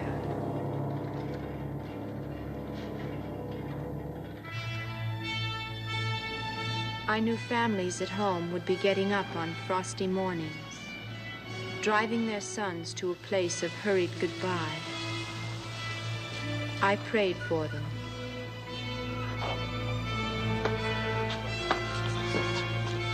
Come on, fellas, get your last cup of civilian coffee. That army stuff is used for waterproofing shingles. Yeah, that's what I heard. Thank you, sir. Go ahead, take a cup. Hey, did you hear what Norman Page did? Yeah, he became the first 4F in town. No, he enlisted in the paratroopers. No kidding. Alan Norman? Norman Yeah. Page? Yeah, he volunteered the paratroopers. Well, that's the funniest thing I heard in years. Maybe they'll drop his mother with him. You know, she'd kill 1,000 Japanese before she'd let one of them touch her little boy. What you doing it?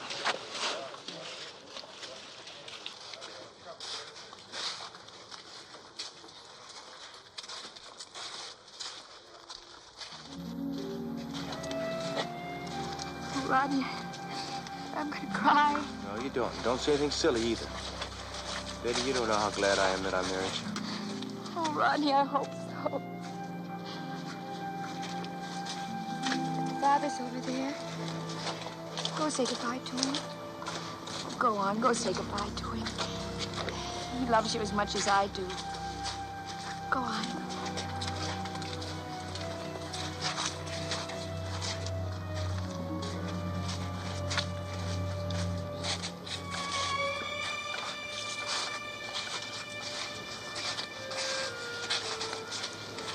Take care of yourself. And whatever you do, do it honorably. Well, that's the family motto. Say, do me a favor, Dad. Certainly, son. Take care of Betty if she needs anything. She won't ask you for it, but she might need it. I'll keep an eye on her. Will all the draftees assemble over here, please? Come right in close. Now, as chairman of the draft board, let me say that all of us regret having to send any of you men off to war.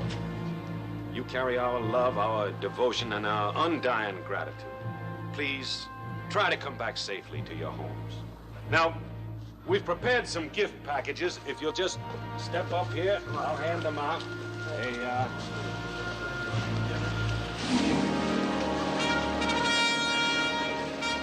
Peyton Place, draftees, in the bus on the double. Let's go. Best of Hubba, luck. hubba, hubba. Come on, boys, hurry it up. Make the goodbyes short. Name loud and strong. Last name, Mulkey, Dorn, Clark, Riley, Crafty, Culver, Jones, Harvey. Keep going right in, boys. That's it. You boys are gonna love the job. Elliot. Right. Right, hurry up on the back of the bus all the way. Plenty seats for everybody. Nothing in this world's gonna stop me from coming back. I love you, Selena. I love you, Ted. Come on, hurry up, hurry up. On the double. Hubba, hubba, hubba. Let's go, boys. Got 'em all. Hey, you. Snap it up on the double. Let's go. You know, you can write to her later on government stationery. Goodbye, folks. Let's go, Chuck.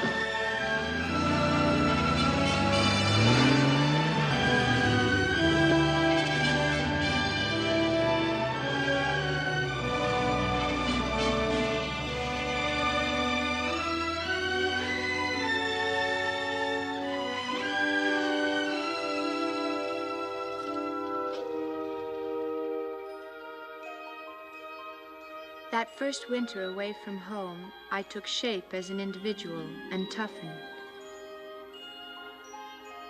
And with spring came the promise that perhaps I had found my place in life. But part of me would keep escaping, and I'd find it running in memory back through the fields of Peyton Place, or wandering down streets now empty of young men. I got a couple of funny ones. This is from Ted Carter. He says, the food they serve here must have been warmed over from World War I. You remember Fred Cole? Oh, sure. He's in the Navy. Yes, I know. He says, Dear Hyde, I joined the Navy because I liked the way they kept their ships neat and tidy. But I never knew, until now, who kept them that way. Me. Yeah, the boys are certainly getting around these days. I had a V-mail letter just the other day from someplace, from Norman Page. You remember Norman, don't you? Oh, sure. He said something about... He dug a foxhole so deep that it was just short of desertion. And then the seasons spun by so fast they seemed to become one. The war news was too big to grasp and too unhappy to understand. Selena wrote me often about Peyton Place, and I treasured her letters. She always tried to mention my mother and tell me what people were saying to each other or were not saying.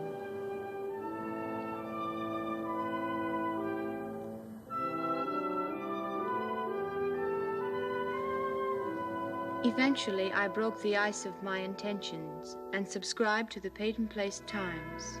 I was hungry for names that meant something to me, but among them, unhappily, came the names of those who were gone forever.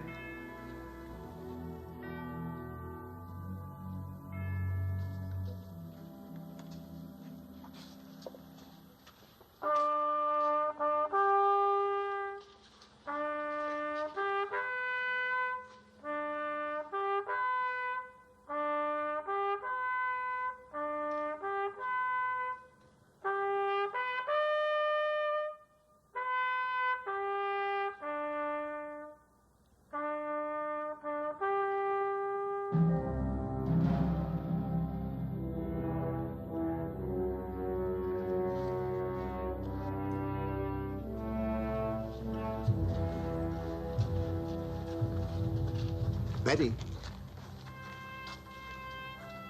Rodney asked me to take care of you, I don't need your help, Mr. Harrington. but I need yours. Rodney was a better boy for having married you. When I was 6 years old, I was in love with Rodney. And for years afterwards, I never even thought about anybody else. I was a kind of flashy girl, I know, but Rodney liked flashy girls, so that's the way I was going to be.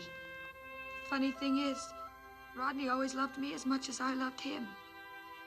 But you taught him appearances counted more than feelings. I was wrong. Rodney discovered it. Let's keep what's left of the family together.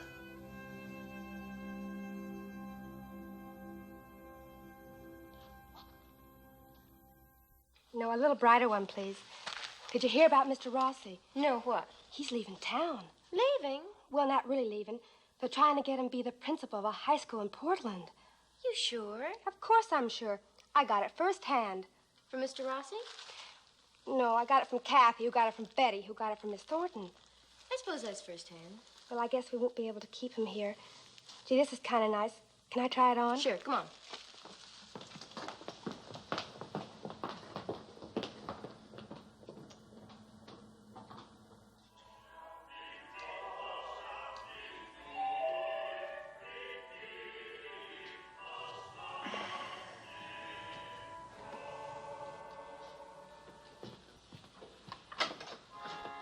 Merry Christmas. Come in. Merry Christmas. It's been a long time, and it is Christmas. You don't have to explain a gift. Thank you. Come in. Let me take your coat. Well, I can only stay a moment. I have to deliver a few more things. Can I fix you a drink? No, thank you. Well, come in, sit down. Well, I really came to... Is it true that you might go to Portland? Oh, well, I've received the offer. It's a larger school and naturally much more money. So, of course, you'll take it. Well, I don't know. I have a week to make up my mind. Sit down.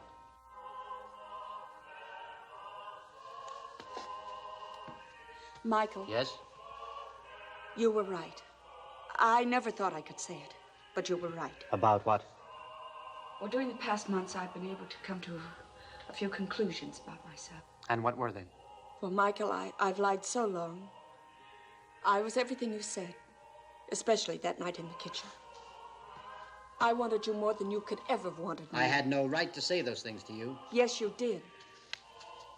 And I came here to tell you the truth. Connie, you don't owe me any explanations. Allison didn't leave home because of Nellie's suicide, but because she hated me.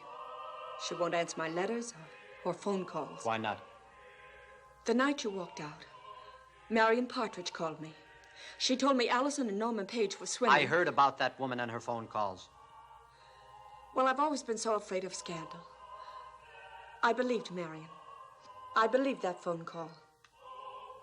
And without thinking, when Allison returned, I told her some terrible things. What things? Come on, Connie, what things? I'm Allison's mother, but I've never been married. Not to Angus MacKenzie, not to anyone. I went to New York and lived with a married man. After he died, I came back here and lied. And I've been lying ever since.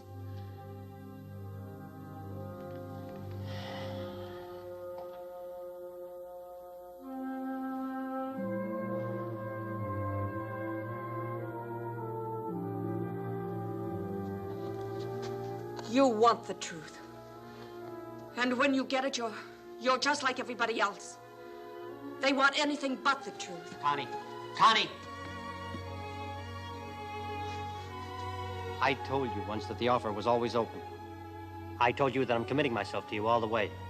That I plan to worry about you and take care of you. I meant that.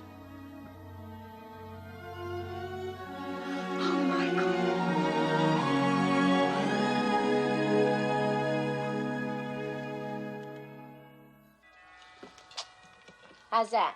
Fine. I'll get it. Merry Christmas. Ain't you gonna invite me in? Not a very friendly greeting after I practically broke my back getting here. Hi, Joey. Say, there's a blizzard blowing up. Big one.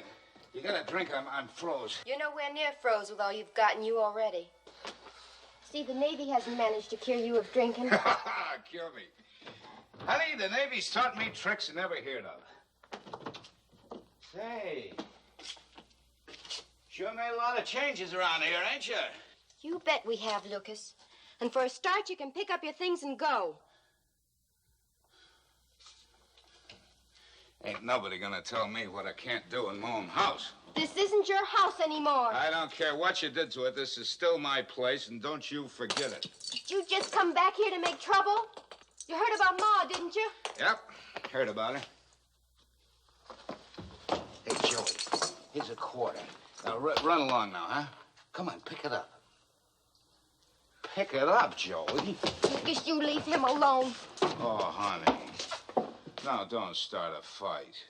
Me and you got to know each other a little too well for that. Say, I didn't think you could improve, but you sure have.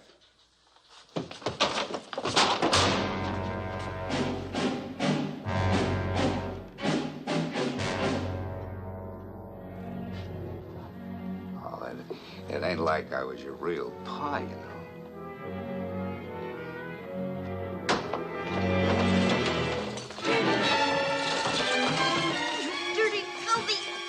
Still a little wildcat, ain't you?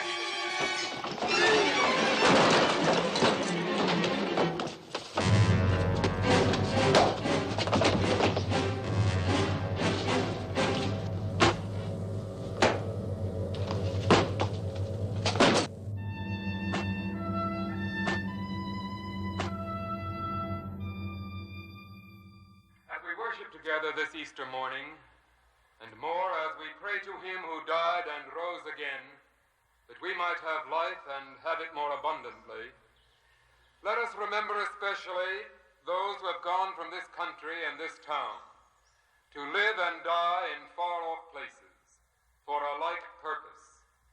May they know his mercy, his comfort, and his peace. May we uphold them with our prayers, encourage them with our letters, honor them with our love, and may our lives, not less than theirs, be dedicated to that same Lord, who alone can give to life a perfect freedom and a final peace. Let us pray. Our Father, who art in heaven, hallowed be thy name. Thy kingdom come, thy will be done, on earth as it is in heaven. Give us this day our daily bread, and forgive us our debts as we forgive our debtors. And lead us not into temptation, but deliver us from evil. For thine is the kingdom, and the power, and the glory forever. Amen.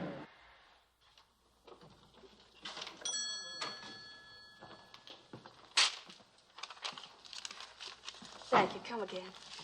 Yes? I'd like to see Miss Cross. Selena? Miss Cross, you have a father in the Navy? Lucas Augustus Cross? My stepfather. Have you seen him lately? Not for a year and a half. What's wrong? He went on leave and didn't come back. He's listed as a deserter. Miss Cross, you sure you haven't seen him? I didn't even know for sure that he was in the Navy. He hasn't called you or written you? No. He disappeared from town a year and a half ago, deserting his family. Well, looks like he's running true to form. If you do hear from him, get in touch with 1st District Shore Patrol. Well,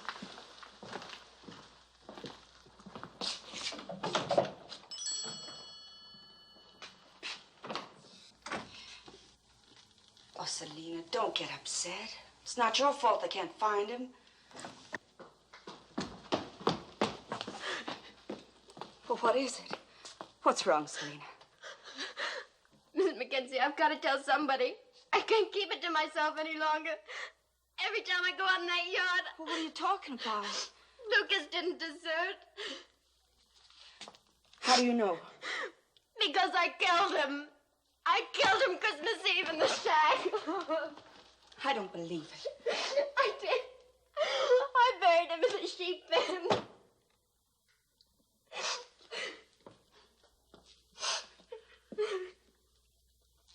Selena, you've got to call the state police. No. No, I can't. You've got to. No. You should have done it long ago. Oh, please don't make me. Listen to me, Selena.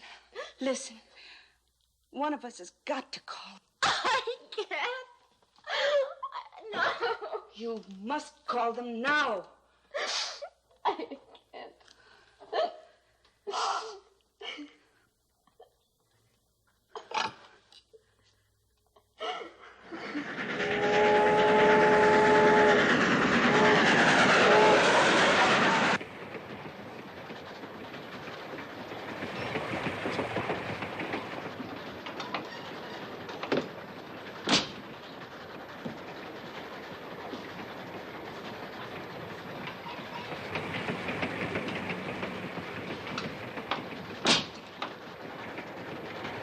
Pardon me.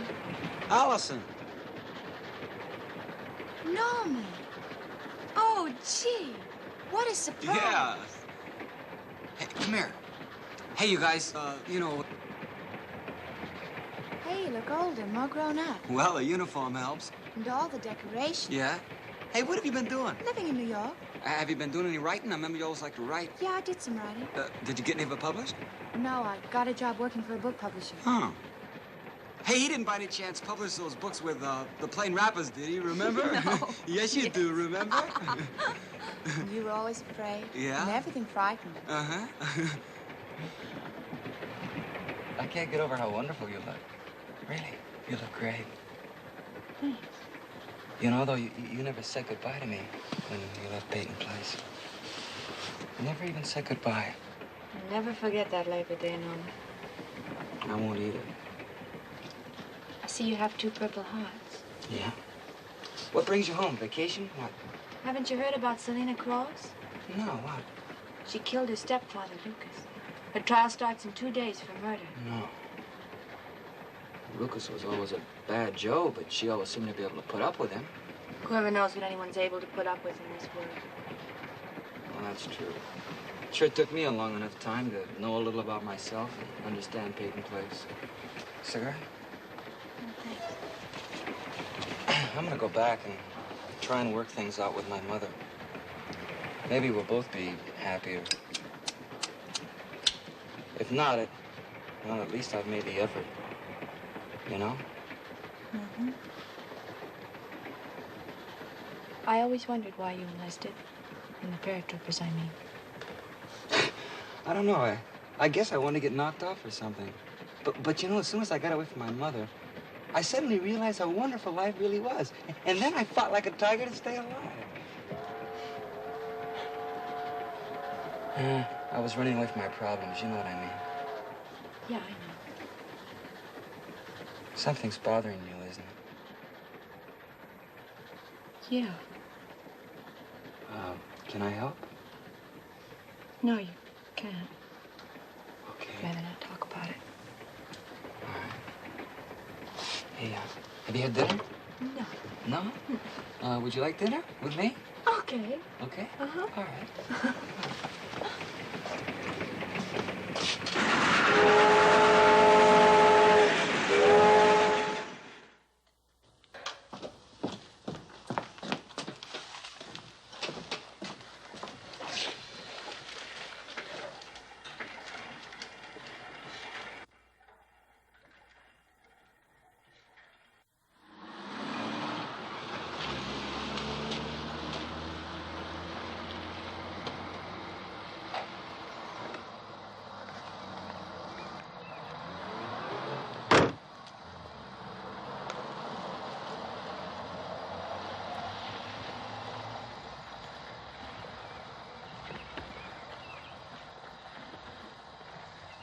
Doc Swain? Hi, evening, Selena. Be right with you. My wife loved these flower gardens. I try to keep them up for her. Watch your feet. Are you going to tell them about me? I'll have to, Selena. Nobody in town must ever know. But if I don't, you'll be risking your life. I know that. Well, then why? Because of Ted. What are you afraid of? What do you think? He loves you. You would ruin his life married to a girl who... Doc, you know not a respectable person in town would accept him. Respectable.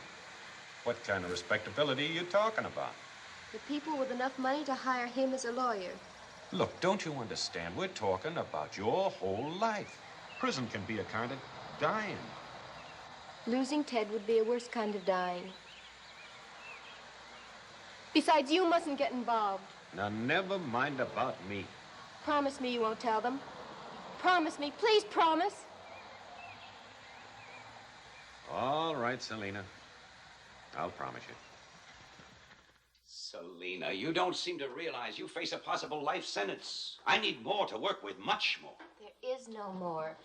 Lucas was drunk and he was brutal, and when he tried to beat me, I couldn't stand it anymore, and I killed him. Killing in self-defense is understandable in certain circumstances, but you hid the body. You acted like a criminal. I know. But, Mr. Partridge, she was fighting for her life. The state has sent in a prosecutor for one purpose, to convict Selena. I've seen him work, and he's thoroughly competent and relentless as the law itself. Yes, tell her to come in. There must be something you haven't told me. Lucas tried to kill me, and I killed him first. But you hid the body. Why? Come in, Alice. Allison, I was never happier to see anyone in my life. Are you all right? Hi, Allison. Mr. Partridge, I can testify about Lucas. I saw him beat her. It'll help, Allison, believe me. We all appreciate you coming back for the trial, Allison. Well, you're going to get her off, aren't you? We're going to do the best we can. But the jury decides on the one thing, evidence. Now, it adds up to this. We have a murder, and a defense that's too simple to be good is open to attack from many sides. Selena, have you told me the whole story? I'm sorry. There's no more to tell.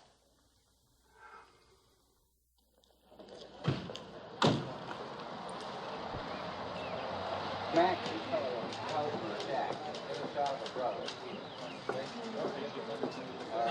Yeah, I'll take the dress shop to the courthouse,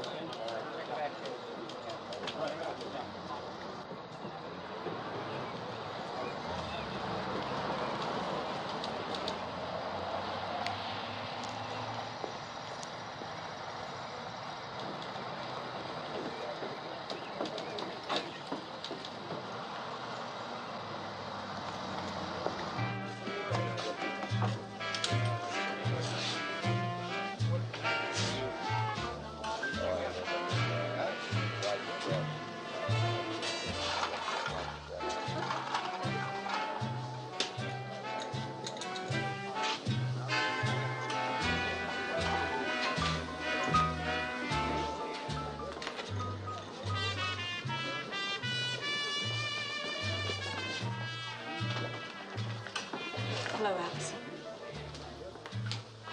You look well. The drink in my hand? Would you care for something?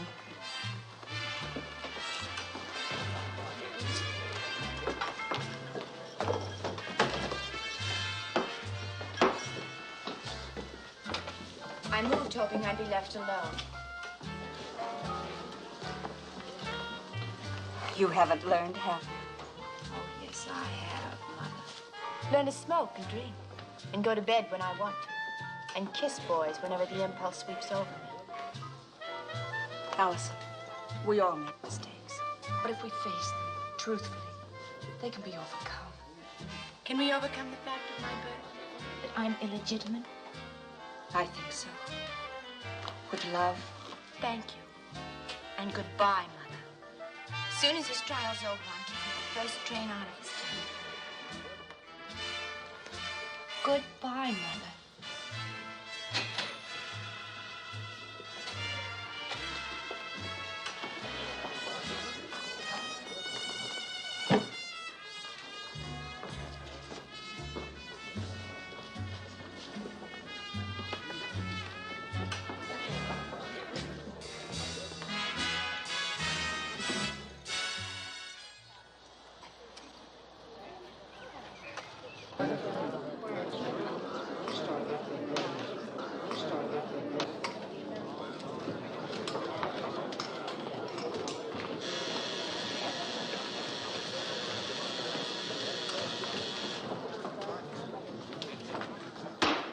court will come to order. Everybody rise.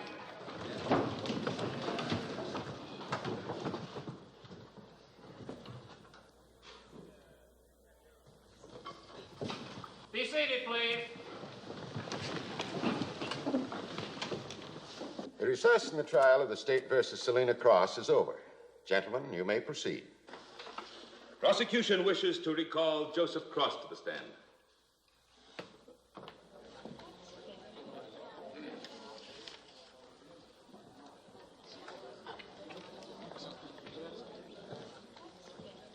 Joey. I told you this morning my name was Joseph. Joseph. This morning, just before recess, we were talking about lying and telling the truth. Joseph, have you ever told a lie? Yes, sir. Big ones or little ones? Some little ones and some medium ones. Now, you'd lie to save your sister from prison, wouldn't you? Yes, sir. A big lie? The biggest lie you ever heard. I object. Sustained. Now, Joseph, we heard your testimony this morning. Was it true? It was all true. Now, do you claim that your sister killed your stepfather because he, grabbed her? He was a strong man, and we were both afraid. If Lucas was as strong as you and everybody else has said, how could your sister possibly overpower him? She was madder than he was, and scared him. Lucas was 195 pounds, your sister 110. Did she sneak up behind him and hit him with that piece of firewood when he wasn't looking? No, sir. Were you watching every second? Well, I might have looked away once or twice. Did you see Selena hit him the first blow? I don't know. Is there any doubt in your mind as to how that first blow was struck? I don't know. It all happened so fast. Joseph, you said that you told your sister to bury your stepfather. That's right. She didn't want to. I see. Now, how old were you when you told her, when she did what you wanted? About 8. In other words, a 19-year-old girl didn't know what to do with the body until an 8-year-old boy told her. Yes, sir. I have no further questions. No questions. You may step down, Joseph. I wish to recall Selena Cross to the stand.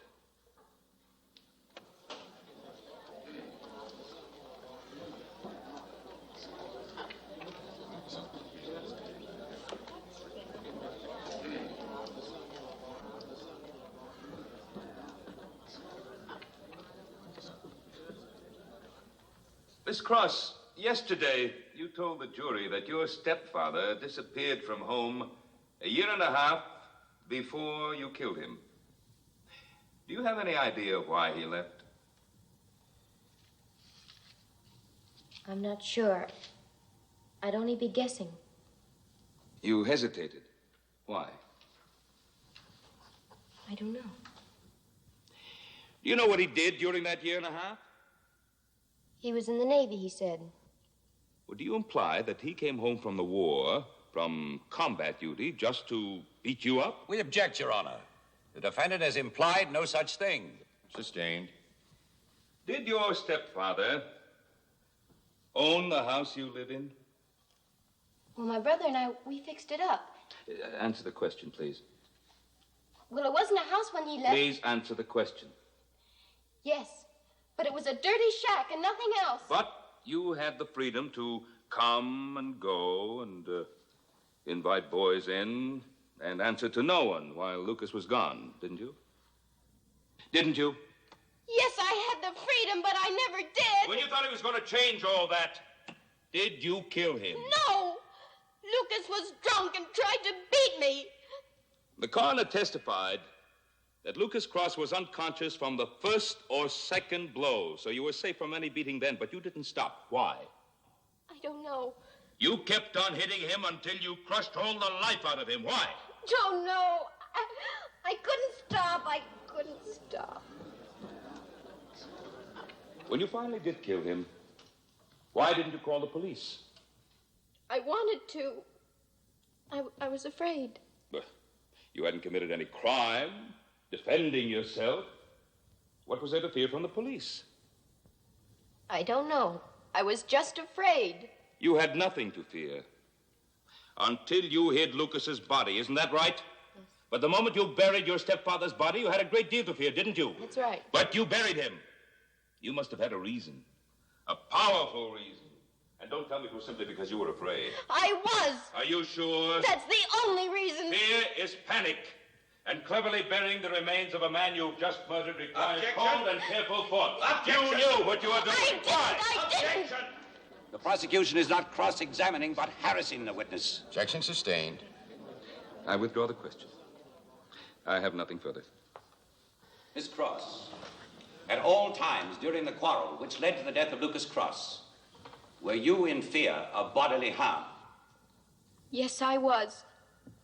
I have no further questions. You may step down. I wish to call Miss Allison MacKenzie to the stand.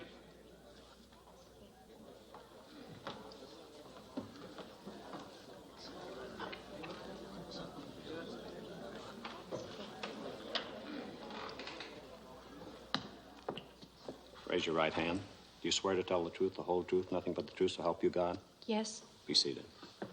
State your name, please. Allison MacKenzie. Miss MacKenzie, how long have you known Selina Cross? Ever since I was a child. We went all through school together.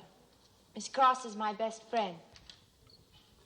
Miss MacKenzie, you have testified that when you saw Lucas beating Selina, you thought that your presence prevented things from going further. I know it did. You don't know, you assume. Well, he was embarrassed to find me watching him. How many times did Lucas hit Selina? Once. Once. Now, did he hit her with his fist or a weapon? Well, it was kind of a slap. Oh, a slap.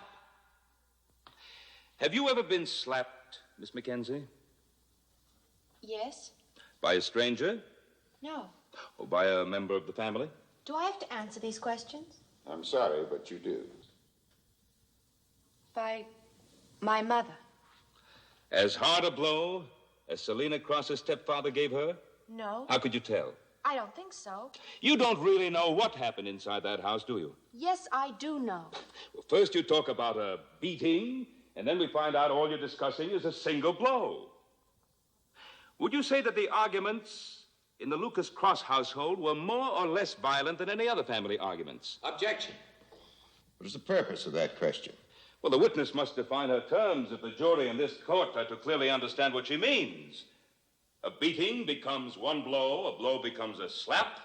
Perhaps the slap will become something else. Objection overruled. I have no further questions.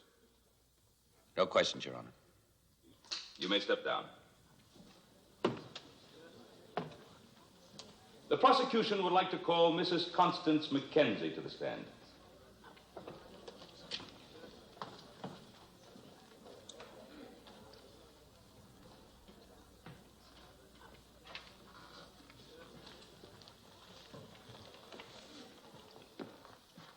Raise your right hand. Do you swear to tell the truth, the whole truth, nothing but the truth, so help you God? I do.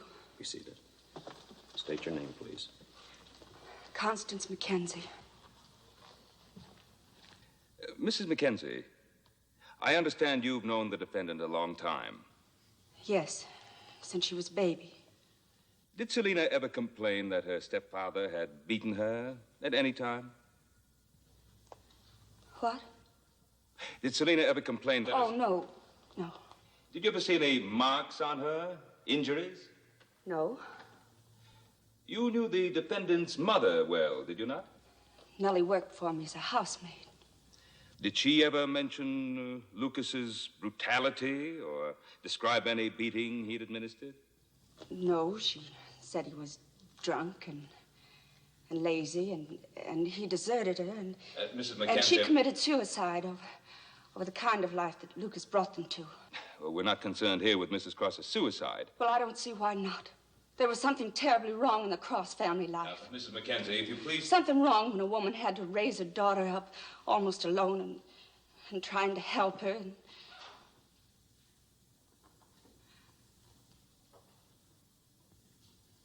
Mrs. MacKenzie. Not being able to help. Mrs. Not being MacKenzie. able to give. Mrs. MacKenzie, I am well aware of your deep concern over Mrs. Cross's suicide, but that is not the point at issue. Did your daughter ever tell you that she had seen Lucas beating Selena? No. Now, don't you think that if she had seen such a shocking incident, she would have mentioned it to you? I don't know. Well, wouldn't she? Well, Well, Mrs. MacKenzie, doesn't your daughter ever bring home her problems? how many times do I have to answer your questions? Well, until we find out the truth. The truth is, my daughter did bring her troubles home. And I wouldn't understand. Well, if she did bring her problems home, did she ever tell you about...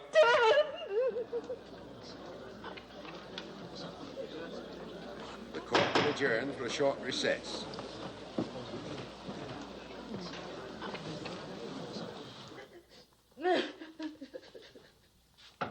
Come in. Oh, what have I done to Selena? You had no choice. But I did have a choice. Maybe the wrong one, but I'll never forgive myself. You blame yourself too much, Connie. You did what you morally had to do.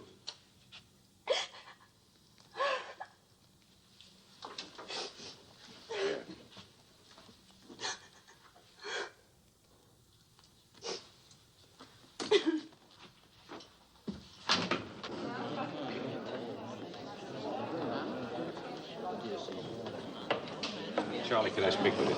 Sure, man.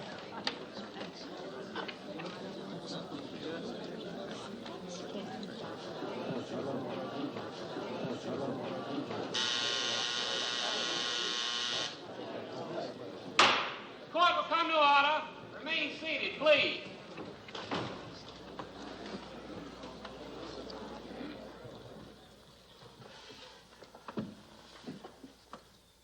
Has the prosecution completed its questioning of Mrs. MacKenzie? It has. The prosecution rests. No more questions. You may step down. We call Dr. Matthew Swain to the stand as a witness for the defense.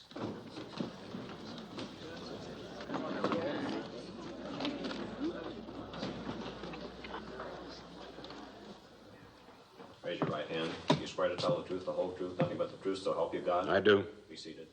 State your name, please. Dr. Matthew Swain. Dr. Swain, do you know of any act of force or violence which Lucas Cross perpetrated against the defendant? I certainly do. We've wasted too much time torturing a girl who's emotionally unable to speak for herself. Lucas Cross was a drunkard, and a wife beater, and a child abuser. Object. Child abuser is an exaggerated and inflammatory word. When I say child abuser, I mean it in the worst way possible. I object, Your Honor. The deceased is not on trial. Lucas Cross's character as to force and violence is on trial here. You may continue, Dr. Swain. The night that Lucas Cross left town, I performed what I recorded as an appendectomy on Selena Cross. It was not an appendectomy. I falsified my records. I assisted her in a miscarriage of Lucas Cross's baby. I said it was Lucas Cross's baby that Selena Cross carried. I object to admitting any such statement as evidence. On what grounds do you base your objection? It's the unsupported conclusion of the witness. Except that it happens to be true. Can you testify to this of your own knowledge? I can. Objection overruled. Continue. I have here a complete admission of guilt, signed by Lucas Cross. Will the attorneys please approach the bench?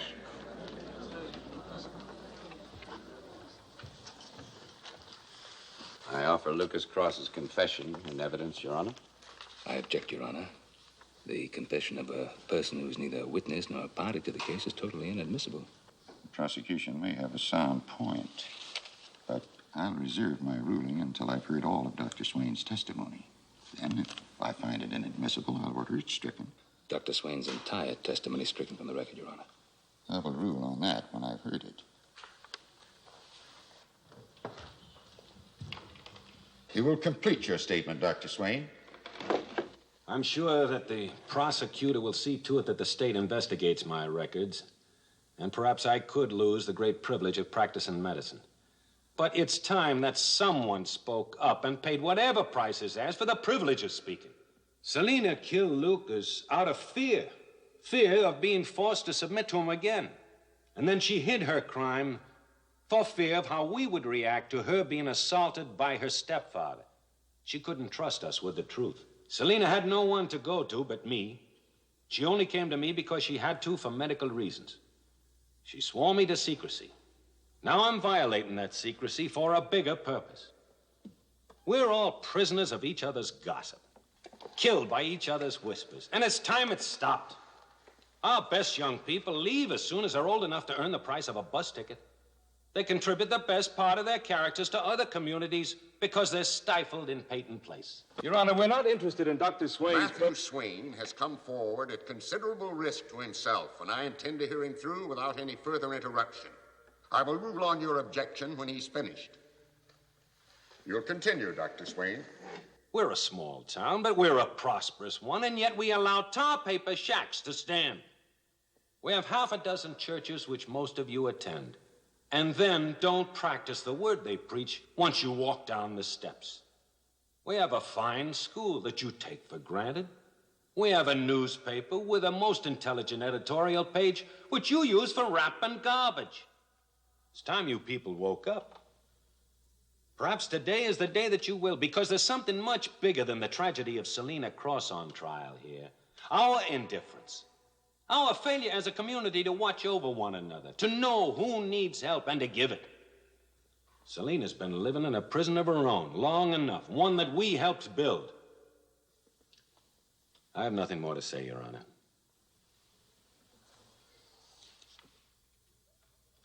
The objection of the prosecution is not sustained. The jury may consider this statement as evidence.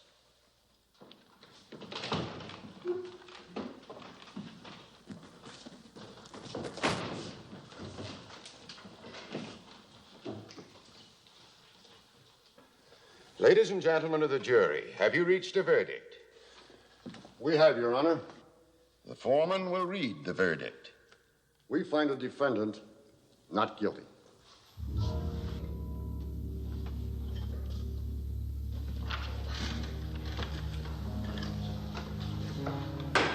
Court is adjourned.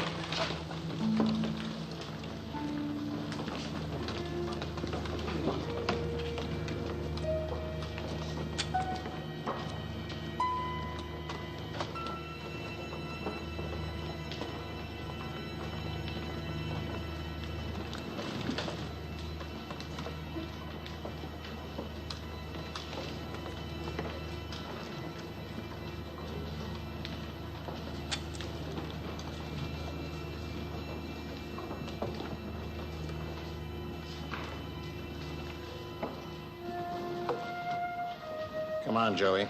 You come home with me.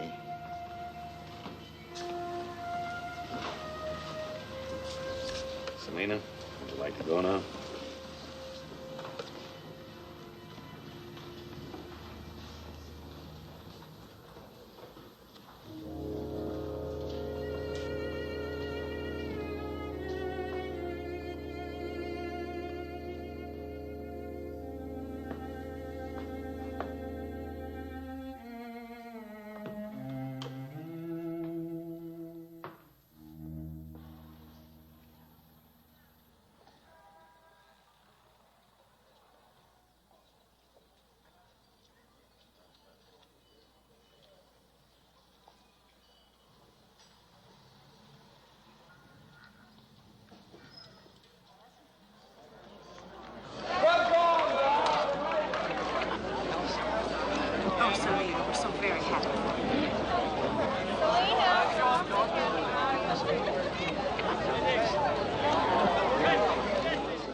Mother?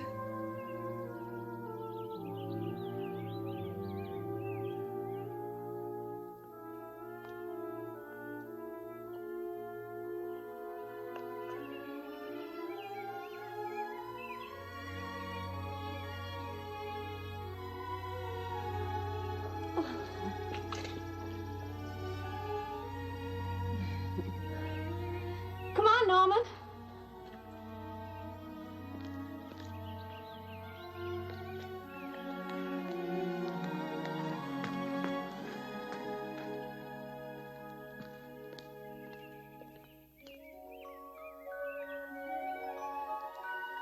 We'd finally discovered that season of love.